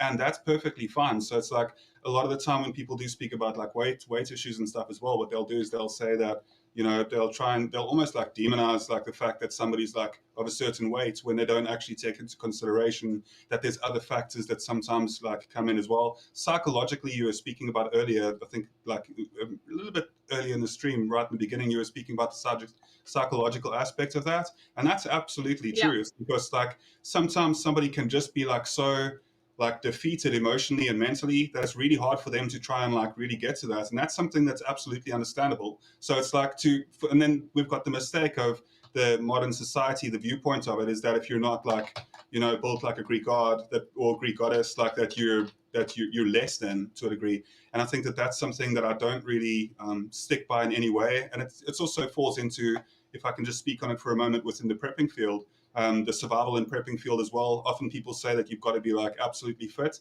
and I think that being a prepper, I do try and take my health quite seriously. But at the same time, like if you like discredit people because of a weight issue, I've got a family member of ours. Just to ramble on for a little bit more, I've got a family member of ours that's is a little bit overweight, is quite an overweight guy, and but he is absolutely more capable of like doing physical tasks than a lot of people that I know within my own crime prevention units as well. And there's a lot of people that are very fit and they practice like exercise consistently. And this guy's like got quite a bit of heavy weight on him, and he completely, from his side, like he's absolutely one of the most strongest and fastest people that I've ever met. So it sometimes can be very confusing when you think of and misleading, not really confusing, but misleading to think that like people need to have a certain body type or something. Yeah. Yeah, I'm definitely not a supermodel. I'm only like 5 foot tall, and so that just I'm definitely far from a supermodel.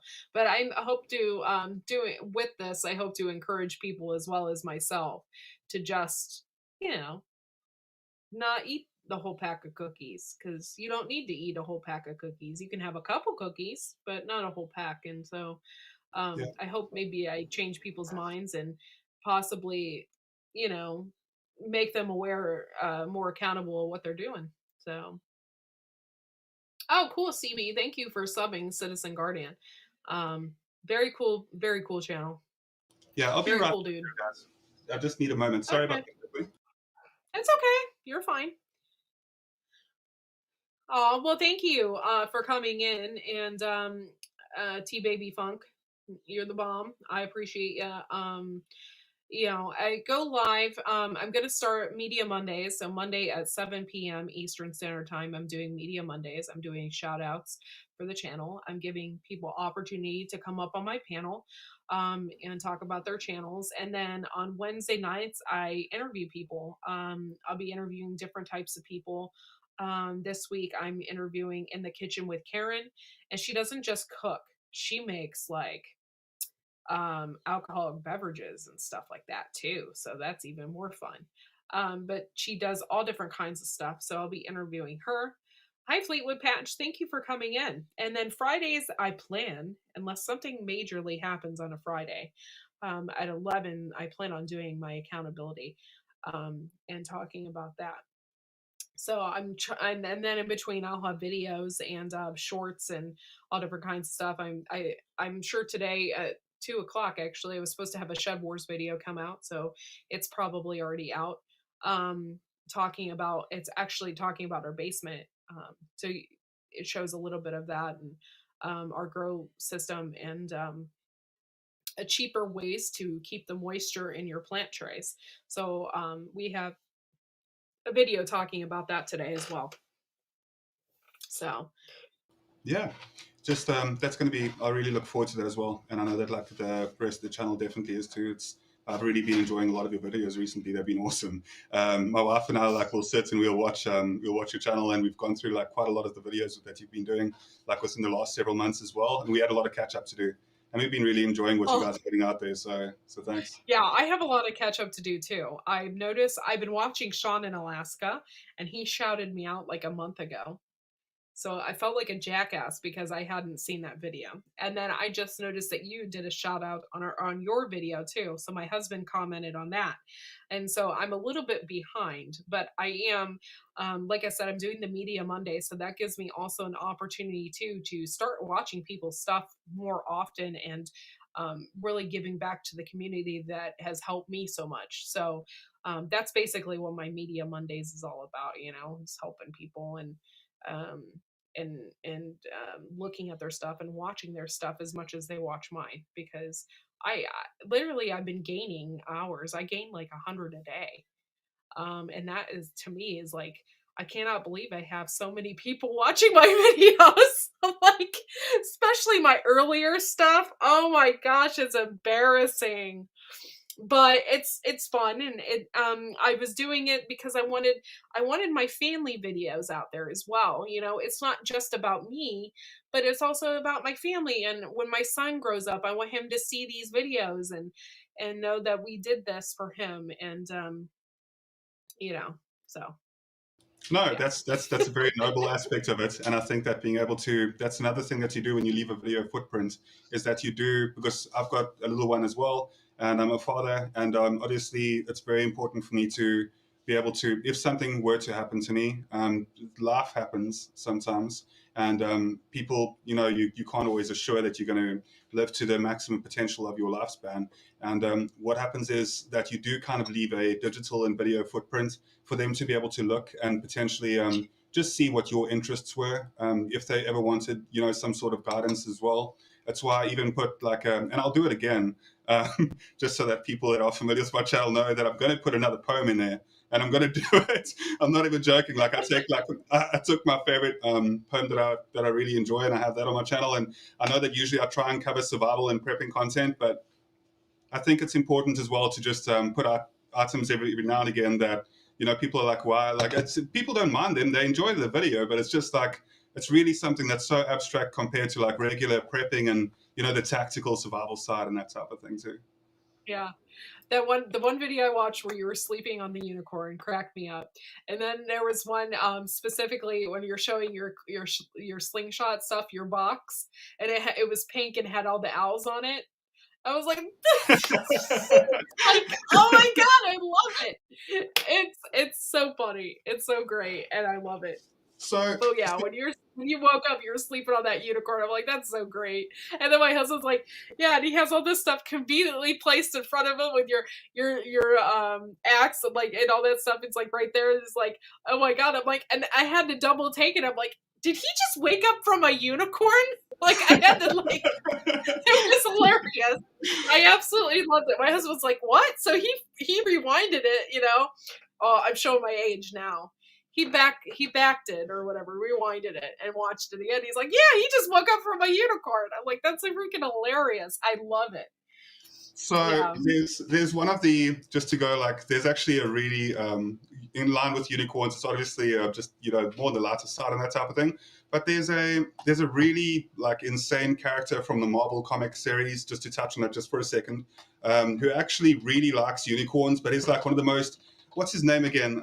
What's that? Deadpool, No, not Deadpool. It's not Deadpool. It's the comedian. no, the intergalactic. This is a whole weird conversation to bring up Marvel comics and stuff like that as well. So I won't go there too extensively. Oh, Lobo. Lobo, yes, Lobo. So like Lobo from Marvel Oh, okay. comics is like this badass like supervillain type of thing, right? But at the same time, not to say that supervillains are awesome. I'm just saying in this specific situation. He's not a supervillain. He's an anti-hero. An anti-hero, yeah, that is actually more correct. He's not really the supervillain side. So you just want to say hello to the people, just so that when they just for a second, you just want to. So Hi. How are you? I'm doing great. How are I'm you? just like eavesdropping here from the side. Well, thank you for coming on. That's awesome. Yeah, I don't look too great, but I'm Oh, trying. that's okay. I don't either. My So hair is up like this. I'm wearing my glasses and my hair. I don't look that great right now. So, but Yeah. yeah. So I thank you for you're the voice. You're like the voice of reason in the background. Like I can hear you back there. Yeah, I don't know. Hey, like I feel I'm totally comfortable like speaking and no one seeing me, right? So that's why like Jared will sometimes say like, "Oh, babe, you should like totally make your own YouTube channel," and I'm like, "Nah." But like honestly, I don't know if I'd feel so comfortable like having my own YouTube channel, but like I could do a podcast and I will talk forever about like the most random nonsense. But like Yeah. I don't know, whenever I have to like show my face or whatever, then I suddenly just feel all self-conscious, and then I can't pay attention to what I'm speaking about because I'm like, oh, my head looks horrible. What the heck? Does my face really do that? Very frustrating. So like I'm totally. It's very comfortable hard. speaking. It's hard when you're doing radio. Like I did radio for a long time. So it's hard too when you for the very first time when you're on the air, it's hard to like hear your voice. Did you really say that? Did you say it like that? Like it's hard to hear your voice for the first time I too. And a know. lot of people get intimidated. They say they sound horrible or whatever. I just got to the point where I just got over it because it's like if I really want to do this, I can't be Yeah. that nitpicky about my voice. You know what I mean?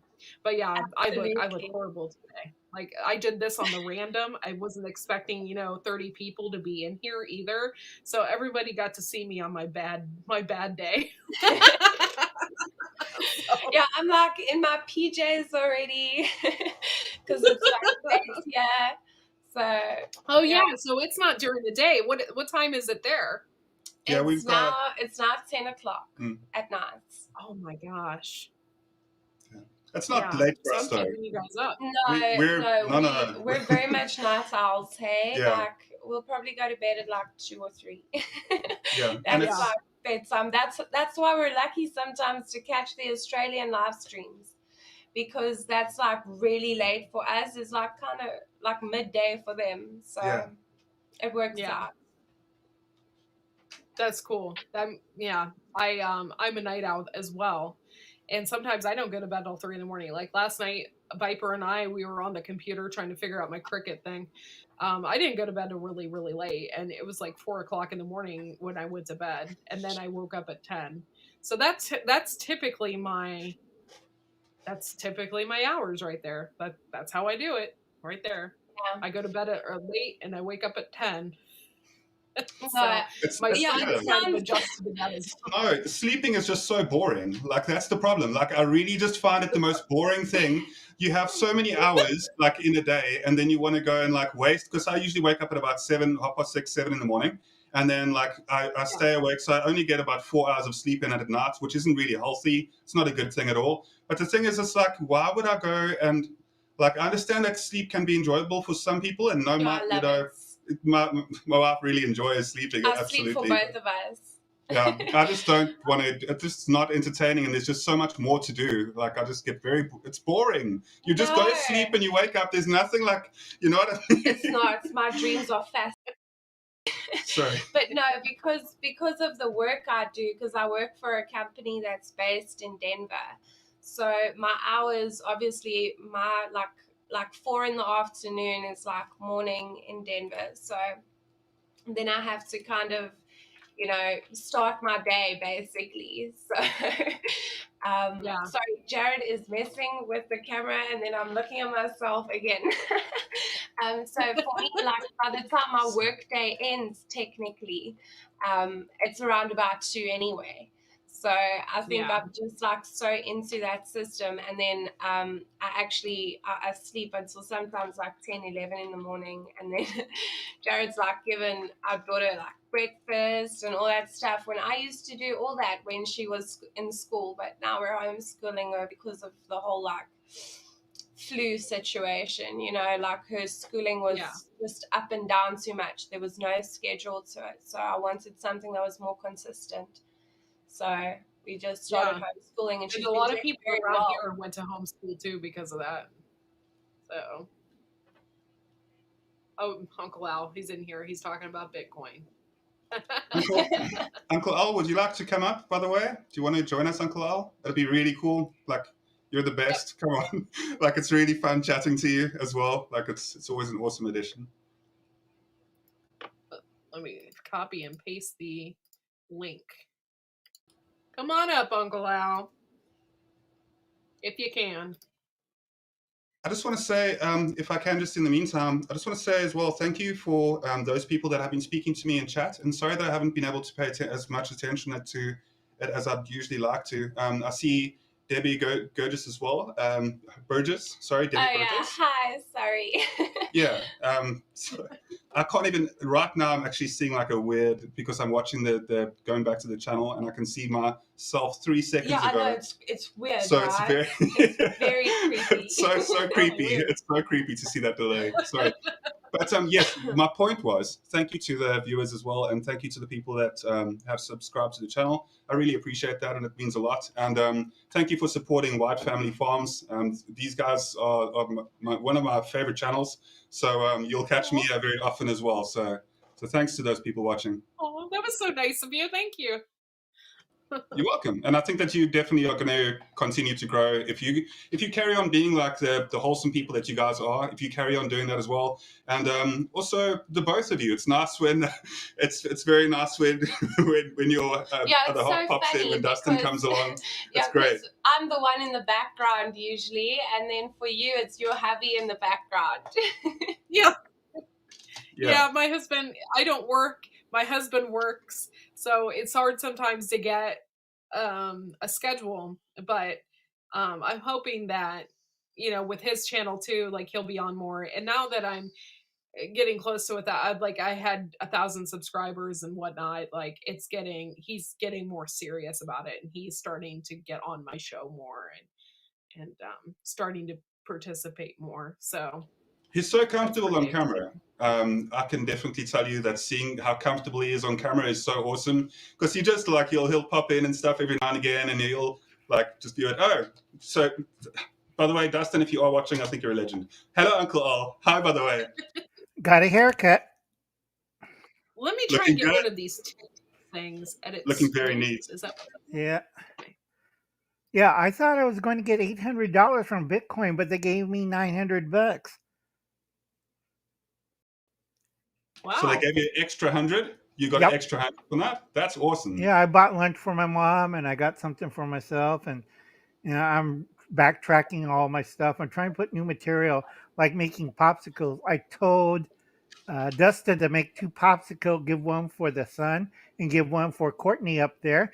And he says, which one's going to eat the covering or the cup? I said, probably Courtney. No, that sounds like an awesome gesture as well, Uncle Al. That's really sweet. Yeah, I have fun. Like I said, I do things for the kids and stuff so they can have fun, and you can't forget the little ones in these times. Make them have an adventure. Yes, absolutely. There's so many different things that you can do. I was making paper planes yesterday. I was actually like YouTubing like the more advanced paper planes. If you give me a second, I'll literally go fetch one for you quickly. Okay. Just to show you. Well, he's getting Yeah, a paper plane. How you doing on your diet? I'm doing good. Did somebody I'm trying send to you a keep on rowing track. machine? No, but I do have a bicycle. I'm gonna be doing that. I haven't got on it yet, but I plan to. Yeah. Oh, I had a great lunch. I had a rice bowl with 2 slices of spicy katamari with a spicy mayo drizzle on it with green onions and stuff. Really good. Nice. Can you eat calamari? I don't really particularly care for it. Oh, you have to have it with the spicy mayo over rice. It's really Yeah. make your eyes sweat. Okay. If we gave it to Dustin or me, like, let's add more hot sauce to it. Okay, let's see the Yeah. plane. Calamari is so yummy. I really enjoy like deep fried calamari. I know it's not the healthiest thing, but it tastes so good. Like it's one of my favorite foods. So it's awesome that you bring it up. So the planes that I was making yesterday with my little one and I, this is more of like an advanced one. So like if you see there, it's a little bit creased from yesterday, but that's like, I know it's weird for me to speak about paper planes, which is perfectly fine because I'm confident in my paper plane making. I spent a lot of time doing this yesterday. And then I've got the other one over here. It's more like a Concorde type of jet. Like this one flies nicely. But this one here, like if you can find a video that will show you how to make like this specific paper plane, these are amazing. My grandfather used to make them. That's the way of folding a paper plane where they set the world record for distance. Yeah. So like my grandfather used to make them for me when I was much younger. And it is something that I really enjoyed. And that's why I wanted to just show my little one as well how to make these. So we spent like a good amount of time yesterday making them. And I think that the reason why I brought that up specifically was because you were speaking about, Uncle Al, you were busy speaking about me making home time more interesting for the little ones as well and doing creative things outside and just getting them involved as well. So I think it's really cool to do that. And she had the best fun. We went out into the street in the front and we were throwing them around for a while. Because we live in a cul-de-sac. Yeah. So it's very Same quiet. here. Yeah. But you want to make it more exciting, you get a straw and fill with, I can't tell the chemicals, and some vinegar into the straw and attach it to the plane, and you shake it up a little bit and tell the kid to throw it. Don't hold it, throw it. And you see the little plane will go about 35 miles an hour. Zoom! That's so awesome, but I know exactly why you Same can't. mixture as what goes into the volcano. Similar. It's a vinegar-based compound, Vinegar and baking and it'll soda? make the plane go really fast. Uncle Al, I promise that I know exactly why you didn't want to mention the compound as well, and that's something that's a very good and safe thing for us to do. At the same time, I know that you, with your magic tricks that you usually pull, that you could probably show me incredible things. That's why I was saying you must listen to Uncle Al and listen to what he says as well. If you're not subscribed to Uncle Al yet, please do so. Like I don't know if somebody can just put up just let me find the link as well. I can do that quickly. But if you can just check out Uncle Al. It's incredible. I really enjoy you. I'll be right back. I've got a screaming kid. I don't know if you guys can hear him. Show him one of I'll these. be right back. Little cat over the fish. But like I said, you could do a whole bunch of things. You get a nice PC pipe, 2 pieces that fits into a larger one that fits into a smaller one. Get 2 caps, a little epoxy glue to seal the ends with caps. Drill one end with a hole and fill it up with water, and you have the world's biggest squirt gun. Your kid will have the super soaker of South Africa. So big, like, okay, come around here. And just push it back, and you get like a 15-foot stream. And he can take it to school. Oh, this is just my pipes I'm carrying for music or something. And then when he's ready, fill it up with water. Come on. And then you get a call. Your son has been sprayed to teach you 15 feet away with this device he has. Yeah, but that's the problem. So I'm going to spell it out. So basically, what you could be doing then is you'd be Weaponize. So Weaponize. I can just imagine you like doing that to like just different like toys and testing out those little MacGyver projects and that type of thing as well. And because science is essentially very interesting. Like if you understand the basics of science, you can like apply that through so many. It's just with maths though, so I just want to go on that for a second. So science, I completely understand the applications and the real world applications as well. But when it comes to maths, like I still haven't used algebra. I'm not saying that it's not a good thing to have because it helps with the construction of other disciplines with regards to maths. But algebra, I've never used it in my life. I've never been to the shop and been like, can I have 5 apples A, E? And then like, can I, if I minus the 5, minus 3 apples B or minus 3 apples A, B. Like it never really algebra. I've never really used. Have you actually ever used algebra? Either of you in your lives, like on a day-to-day basis? Have you? Hmm. That's interesting. In what Yeah, application? but I That's can't talk impressive. about it because unfortunately, I think they took off the comment section of the site, so I can't see anybody comment wise. But Uncle Alan used to make homemade mortars, throw up fireworks, stars, and stuff. So you have to have algebra to figure out how high before it blows up. Because if you misfigure the numbers in algebra on your charges and stuff, you don't want the exploding star go off 5 feet off the mortar. You tend to roll around on the ground, taking out the fire, fire on the head. I burnt part of my hair like that.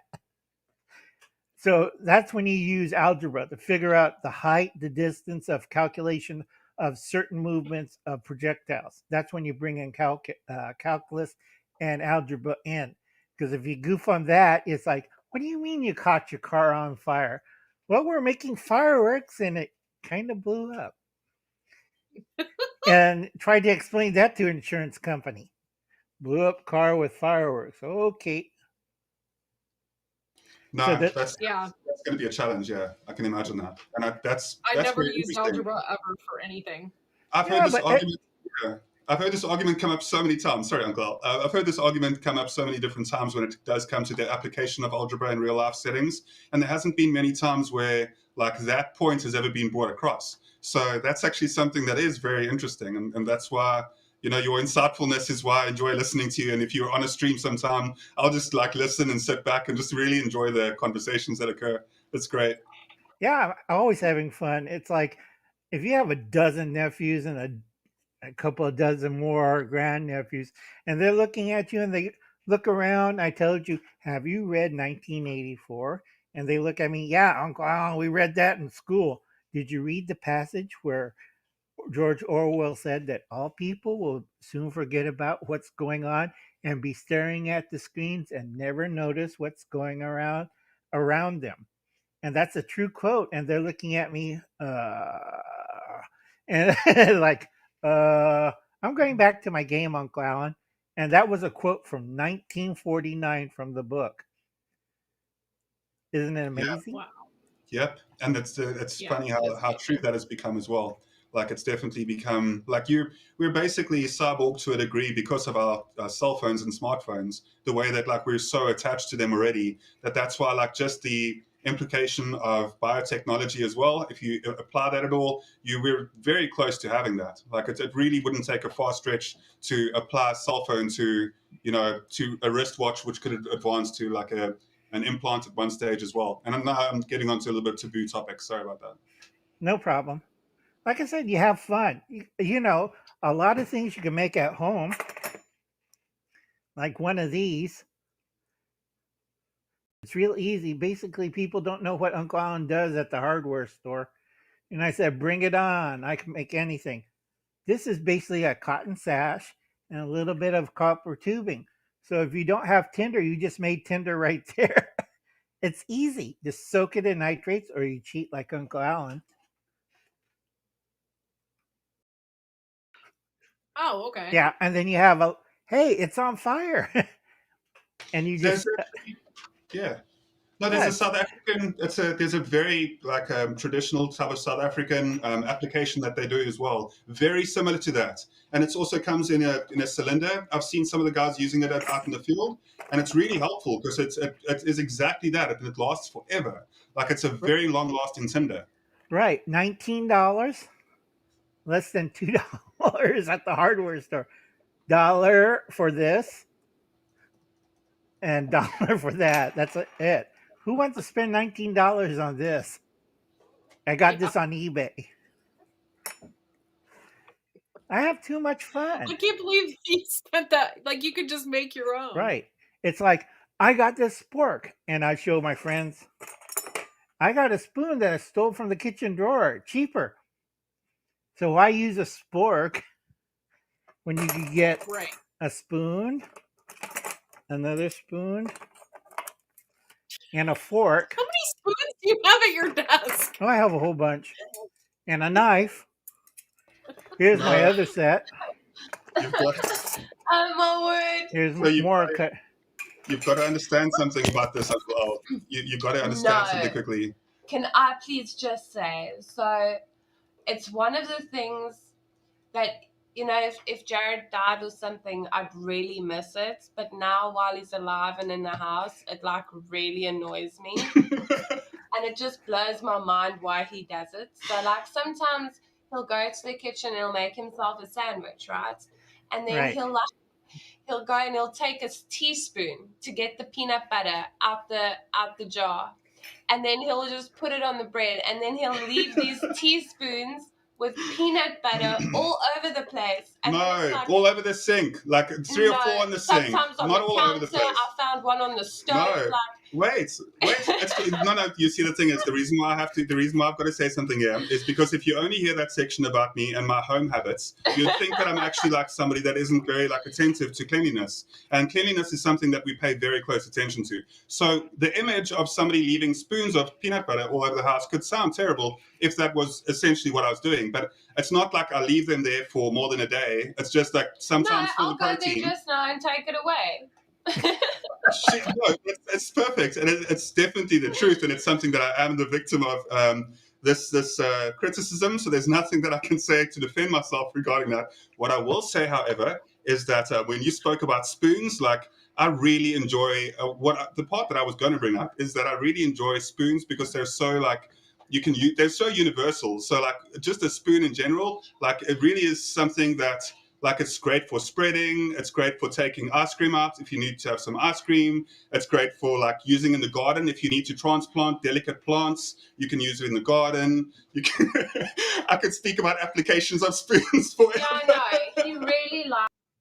Yeah, spoons. But the trick is, folks, for Jared, make your own spoon out of wood. You know, carve it out of a block. That way she can't complain because it's your wooden spoon. Just hang it around your neck with a little. Sorry, I'm just turning my camera off just for a second, but I'm listening. No problem with a little string. You can hang the spoon around your neck so she can't annoy you. That way you don't have to worry about it. You don't have spoons of peanut butter. And another trick with the peanut butter, you put it in a squeeze tube. It's a reloadable one that you get in a camping supply. Fill it up with peanut butter. Anytime you want to make an instant peanut butter sandwich, it's on the shelf in the kitchen there.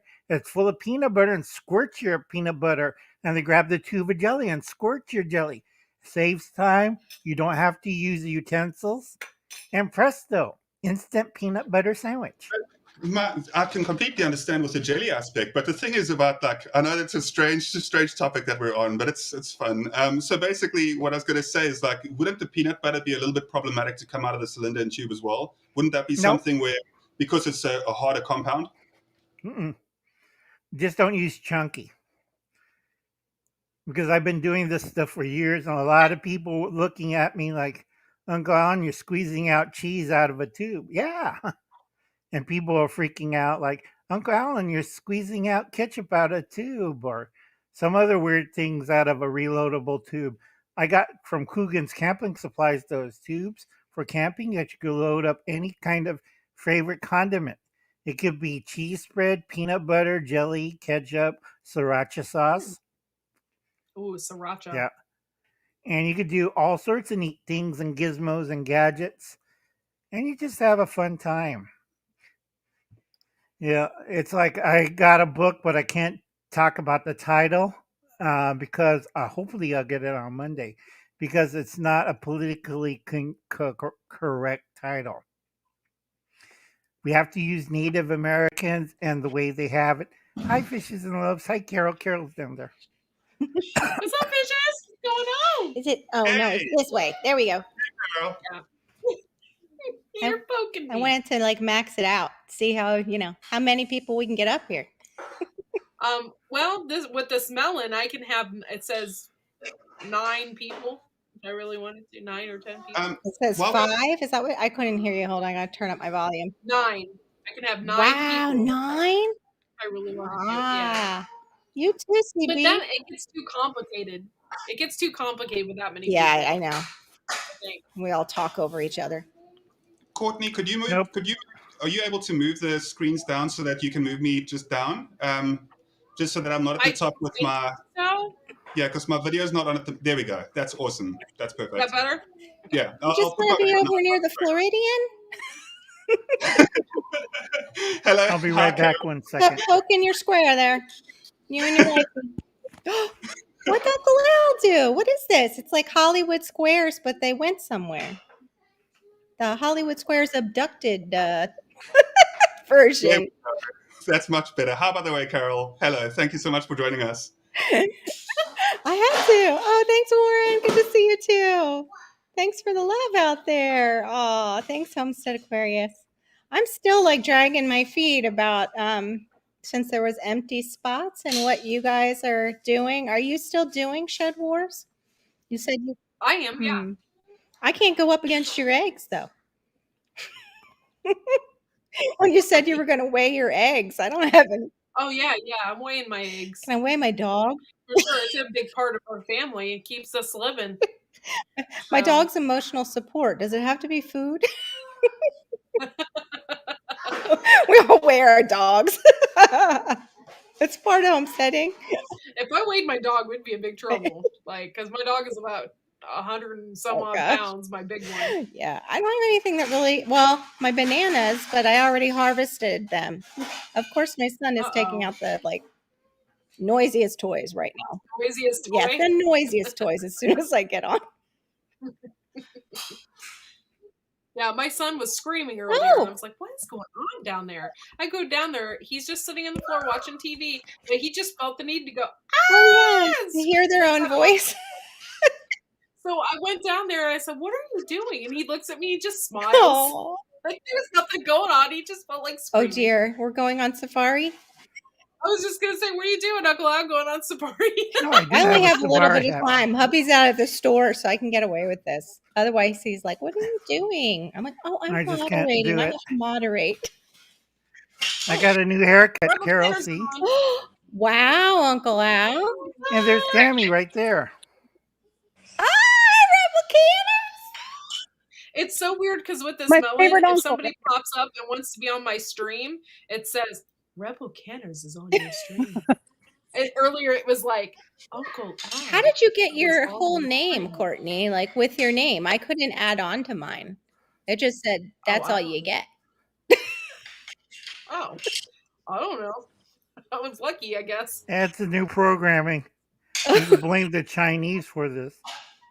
Gross. No, I wouldn't. Did you see? Did you see Homestead Aquarius? No skinning puppies and kittens. Ew, no. That's gross. We're not in that country. Thank you. Ugh, not yet, though. I wanted to, yeah. Sorry, by the way. I just wanted to say hello now that I've got my video on again as well. And how, by the way, Tammy, thank you for joining us, Rebel Canners. That's really awesome that you're here. Yay. Well, my kids are actually sleeping. It's 4:00 in the afternoon, and they're asleep, so it's Wow. quiet. I might as well come up. How'd you do that? They Courtney and stayed I up wanna know all your night, and secret. Citizen Guardian is my witness. I was awake early this morning on a live watching him. I asked him in the chat if he ever slept. Oh, I know, right? I don't think he Something I'm does. sure of. No, you're right, He doesn't Carol. sleep. I don't sleep much either, but That's sometimes. good. It's good as well. And it's also, yeah, so Rebel Canners, I also want to thank you for your support recently. It's been really nice to just, you know, yourself and Tammy, it's been great to see you in like a lot of the comment sections of the lives as well and see you. And it's been really awesome. So, and I think that your Facebook group is very interesting. My wife's actually been very interested in what you guys are doing. And I think Cool. canning is something that, you know, Courtney and I have also spoken about that before, where canning is something that's so incredibly important. And it's like, we're starting to lose those disciplines and those that knowledge, and it's like fades away over time. So that's really cool. Yeah, I need to get on that. Tammy's got the market on that. I got to come over and see how to do that. I'm the fearful one, but I know she tells people not to be. I will Ah, hold that- your hand through the whole thing. yeah, Tammy got it easy. Try salting things. You know, Oh, my yeah, I want to nephew's do that too. Uncle Al needs. Oh no, Uncle Al needs to show me the old way of preserving. yeah, like salting. You need a 5-gallon crock, and you take a goat's head, and you get 50 pounds of salt. No, Make sure you skin the goat's head so you can see the eyeballs. no ghost heads. Oh, it's too far away. Up in that corner in the center is actually my grandfather's pickle crock. But Yeah, you can pick a lot of things. Meat, I can't use vegetables. it anymore because it crazed and then the acid got inside of it. So I Yeah. have to do a new one. But that's how you do it, right? You get the weight for the crock and you just salting it and that's it and adding like dill and No, So- I just add salt. The seasoning is later because I'm trying to get all the moisture out of the meat, like salt pork. Mhm. You do not want to smell that. I have one in the garage for about 5 months and Ah, 100 pounds of salt. Do you know what that smells like? so gross. I do. I've Tammy never knows done what that. I'm talking gonna do about. Veggies first. Veggies first, please. Vegetables are easier. Yes, that's I'm good for the easy. I like the easy. Carol, you can get your crock reglazed. I can.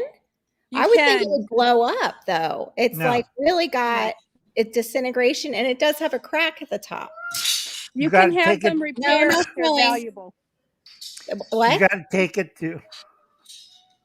Go ahead, Tammy. What did you say? You can have them repaired. And if it's valuable, like it's an heirloom like that, you can have it repaired. Oh, I used to do ceramics. I wonder how the heck they do that. Because mine mine looks like it's disintegrating to where it would blow up in a kiln. No, you have to take it to a professional. Yeah, I'm And not. they know they know how to do it. It's not an amateur job because if you goofed it up, you get It'll lead blow up. poisoning. Yeah, it'll Yeah. blow up. No, lead poisoning. Oh yeah, lead is a Yeah. big deal. I often wondered that because they use the Crocs, if that's why that generation, a lot of them got ALZ. Like my father and his siblings all ended up with Alzheimer's. And I wondered what was on that farm or what were they cooking with at back then. Aluminum pans. Cooking with all aluminum pans. Okay. It was And the- broken or contaminated Crocs because they used to have, Tammy knows what I'm talking about. They used to use lead glazing because it looks pretty and it's durable Oh yeah. on the yeah. old farm Crocs. So when you're Yeah. like, yeah, I made a whole bunch of not coleslaw, And I think it's cadmium too. sauerkraut. Super Sauerkraut. poisonous. Remember? Yeah, the Tammy knows vinegar. what- Yep. Yeah, and then all of a sudden, I don't feel so good. Reach out. That's it. I was Yeah. wondering because they were so close to Canada. I didn't know if it was stuff they were spraying the crops with because back then, of course, a lot of that's illegal. Now, Uh, No, go ahead, Tammy. Some of the things that I actually have a relative that went from Washington State to Canada to work in the apple fields and was killed by the sprays. She was poisoned to death immediately by the spray. The sprays they were using on apples back then was deadly, like Oh my immediately God. deadly. oh, that's so sad. I'm Yeah, so like sorry, Tammy. arsenic and tritoxin. There's a few other things that were banned by the Geneva Convention for the Japanese because originally Canada's war reparations or Yeah. rewards from the war, and they used it. Hey, this worked great on the apple trees. Thank you, military socialist Japan. So they took that instead of killing people with it, they killed bugs with it. But people who worked out in the apple orchard, like, I don't feel good. Oh my goodness, it's awful. Yeah. I've often Because wondered if that's been a slow war on America, like with that stuff in our food, like just to keep weakening our society until we can be overtaken. it's called greed, Carol, because they took Mhm, all the war reparations from these countries and they mhm. said, "Oh boy, we got all these toxins," and then like say we can't use it on people. Fine, we'll use it on farm animals, make them grow bigger, or we'll use it on our food stuff. Or Yeah, like wasn't it when weird that we're talking about the arsenic or something to grow the chicken's fat? And that's what made me think of it. Like, oh my gosh, did they have arsenic in my yeah, father's farm's Yes. feed? Every farm back then had it. It was everyone had it, and they knew what it did too. Oh my, oh my makes goodness. the hair smoother, makes you vitality, makes you Oh, pale skin. A little in the sugar bowl will take care of a abusive spouse too. oh, Right? Or okay, noisy children. You're nice. noisy today. A I little always thought it was teaspoon hot grits and an iron teaspoon of pan. arsenic That into movie. the sugar bowl. Mm-hmm. Yep. Did you ever see that, Tammy? That movie where it was hot grits. She threw hot grits on her abusive spouse, and then as he's like, she beat him with a like an iron pan. It was like one of those Medea movies. Courtney can't believe all the Um, things she's hearing. I know. Nana Menagerie, I wasn't ignoring you earlier. I have this new melon thing that I'm testing out here. And well, I'm not really testing it out. I paid for a full year of it, so but I don't really know what I'm doing. So I'm You trying don't to get figure much that out. So it stream. wasn't if anybody thinks I Yeah. was ignoring them or anything like that, I'm not. It and the chat is going by so fast. Right, So because please we have Emily a shocked delay. that I watch Medea. We My have a friend delay on the sent the chat movie. because what she sees on the laptop or the phone does not show any of the chat. On Yeah. StreamYard, yes. Melon, no. You can see right now, we can see all the people right here. And Uh-oh, let's my see. husband's I Yeah. think I have to go. Okay, Carol, we'll catch I you love you later. guys. I'll see you. Bye. It looks great. Aw. Right, bye-bye. Bye. Ciao, Carol. Bye bye. See you later. There we go. And like I said, it's loads of fun with old time food stuff because Tammy and I knows a lot of weird stuff they used to do. We Like really need people, to talk sometime. right? Oh, my favorite is homemade salami. Remember, everybody got food poisoning off of that I heard because about you got to keep it in a cool, semi-damp place, and it has to be the right kind of bacteria. If you use the wrong kind of bacteria, you get botulism. You want the green covering. The fuzzy green covering means it's okay. If you don't have the fuzzy green covering, there's something wrong. Start Don't over. eat it. Yeah, don't eat it. Throw it away, bury it, burn it. Because a lot, Uncle Al, it turned black. You did it wrong. Throw it away. Same thing goes with curing cheeses. Because I had to send a book to one of my viewers, Patriotic Homestead. I thought it was Farms, but Homestead. And she does soft cheeses fine. But the next evolution to that is hard cheeses. And once you get a root cellar, you can make hard cheeses. Mold it first so it gets the enzymes in it and then wax it. Don't do it the other way. Because I had people wax their cheese while still green. Mhm. And Tammy knows what I'm talking about. You don't know about cheeses. I do. Yes, I do. Just don't wax Okay. it. Don't wax it if it's green. You got to let it cure. Yeah. Because you get weird shapes, and when you cut in, this cheese is kind of black, Uncle Al. Yeah. Yes, throw it away now. Yeah. The only Yeah. cheese I want with mold on the inside is Rutherford and blue cheese, of course. Yeah, I was Right. going to say But- cheese as well. Cheese is so tasty, so delicious. I really Right, like it. but I Go ahead. just spent an hour and a half in the car looking for mesophilic cheese cultures, Uncle Al. Literally, I just went to 3 Amish groceries. That's what I've done all day today. it's hard because you can't find it that often. Well, the Amish grocery here usually carries it in their freezer section. They didn't have it in the big town near me, so I had to go all the way to the other little town near me. And there was an Amish auction today. So then we got into buggy traffic. So it made it even longer. A buggy traffic. She has a wreck one in her yard. I saw all sorts of parts today. We went to the Amish hardware. I can fix it for you, Courtney. Okay. Then you I can don't have know if my Destin Amish pull it buggy for is you, as, and then you fixable. could switch out. One day Destin will pull it, and next day you'll pull it. Lose that weight right away. Good exercise. I had that Amish buggy when I lived in the city. You should have saw the neighbors when my husband was literally he was pulling it up the driveway, himself, walking it up the driveway. You should have saw the neighbors looking at us. It was pretty funny. It'd be a It was lot a easier when you weren't spectacle. riding on it, Courtney. Your husband like, get out of the buggy, Courtney. Ugh, dragging it all the way up. That's hilarious. Yeah, but like I said, have fun, be nice, send nice cards to other YouTubers. I sent a whole bunch of Aw. Easter. Was it a St. Patrick's Day? Yeah, St. Patrick's Day with the leprechaun cat pooing, not pooing, but farting Oh, rainbows. oh, that's nice. Yeah, instead of getting a bucket of gold, get a bucket of rainbows. Little cat with a leprechaun outfit. Yeah, that always cracked out people. But like I said, it's a lot of fun if you food process, because I showed a short video of salting vegetables. You have like large green leafy vegetables, which I won't mention because you have to learn it. And Tammy knows which vegetables I'm doing. And you put the vegetables in there, a big earthenware bowl. You salt it, a little bit of water, and you put a plate on it. And I did like pots and wash basin and stack it. You seen the videos? I had it stacked, and it'll sit there for a week until I get all the water out of the vegetables.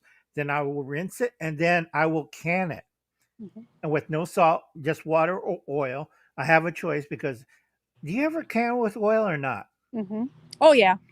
Oh Yeah. yeah. And it'll keep the vegetables. It'll have salt already because of the salting effect, but it'll keep throughout the winter and it'll stay on the shelf for a year because the pressurization and the salt. And we're not talking like a couple of teaspoons. We're talking, okay, there's another 50-pound sack, and I don't think that's enough. Get another 50-pound sack. Because when I use salt, I really use salt. Because for the one in the bowl, I used about a cup, one whole cup of table salt or canning salt. Because if you use iodized salt and trying to pressurize, no, it turns black. Then you have, let's see, black goop A or black goop B. It's good for you. It'll all come out the same color. Doesn't look good. Everybody's like, is this mold? Every time they use iodine salt. Is this mold? 40 million people. Is this mold? Nope, you used the wrong salt. Yeah. Oh, and Himalayan salt. You got the you seen what the actions on those. I use the pink Himalayan salt though, but I don't care if it has mineral spots in it because I like the minerals in my food. Right. It's not because it's mineral spots. I had to keep telling my niece it's not going bad. It's mineral spots. If it turns black and green, yeah, that's spoiled. But if it's little white dots or little black dots, it's not bad. Try to make banana vinegar. It didn't work out so well. Oh, no. Lord. It 100% turned black. Because it oxidized too fast. You have to sulfite. Tammy, I don't know if they're still doing sulfite. It. Yeah. Yeah. 1 second, sorry. Okay. Like I said, it's loads of fun when you can. And Tammy knows a lot. I enjoy it. That's my passion. Yeah, there's some stuff I'm learning from my elders, people that are 190 years old and speaking in weird Japanese that they haven't spoke that since the 1700s. And they say, yes, whale anus in a jar. I'm like, whales are endangered species. Don't tell anybody. I'm doing the century garlic, Uncle Al. That's good. I have it labeled in the closet. Do not open it until it's 50 years old to test. And my kids keep going by. What is this black garlic stuff is that garlic in that black jar? Yep. Well, what are you doing with it? Don't touch it. You can't open it for another 37 years. Yeah, I did goof up when I was younger. I threw away my grandfather's century garlic, century eggs, century whatchamacallit, plums. These were about 55 years old. I thought they were spoiled, and my grandfather, where's the shillelagh? We're not Irish. Never mind. And start wailing on me because it takes 50 years to have that stuff, ferment and stuff. I'm like, I didn't know. Don't get into my root cellar. Get out, get out. And then years later, I find out there's a century-old casket of something he brewed in 1901. And me and my friends took a wait, I don't have a shot glass around me. Little bit of shot glass. And then I said, it can't be strong. It's just some kind of wine or something. We took out it. We saw spots in our eyes. And we found out it's 150 proof. Yeah. I admire Usually, people. we're not Irish, so what? I haven't got in. Aquarius I haven't got into winemaking yet, but I'm thinking about trying just a little bit for medicinal purposes only. Yeah, don't make That's it okay, 150 proof. I'm gonna actually have to close out because I've been on here for 2.5 hours, and it's Saturday. I got some stuff I have to do today, and but I want to thank you all for coming to this. It was a wrap up from I didn't do my accountability yesterday, so I thank you so much for being on my panel and testing out this new melon stuff. I really appreciate it. Tammy, thank you so much for being here. You guys are awesome. And we will see you next live, which is going to be on Monday at 7:00. And thank you so much for being here, Uncle Lau. Have a good one, guys. Let's see if I can know how to end this stream. All right. You have a good weekend, y'all.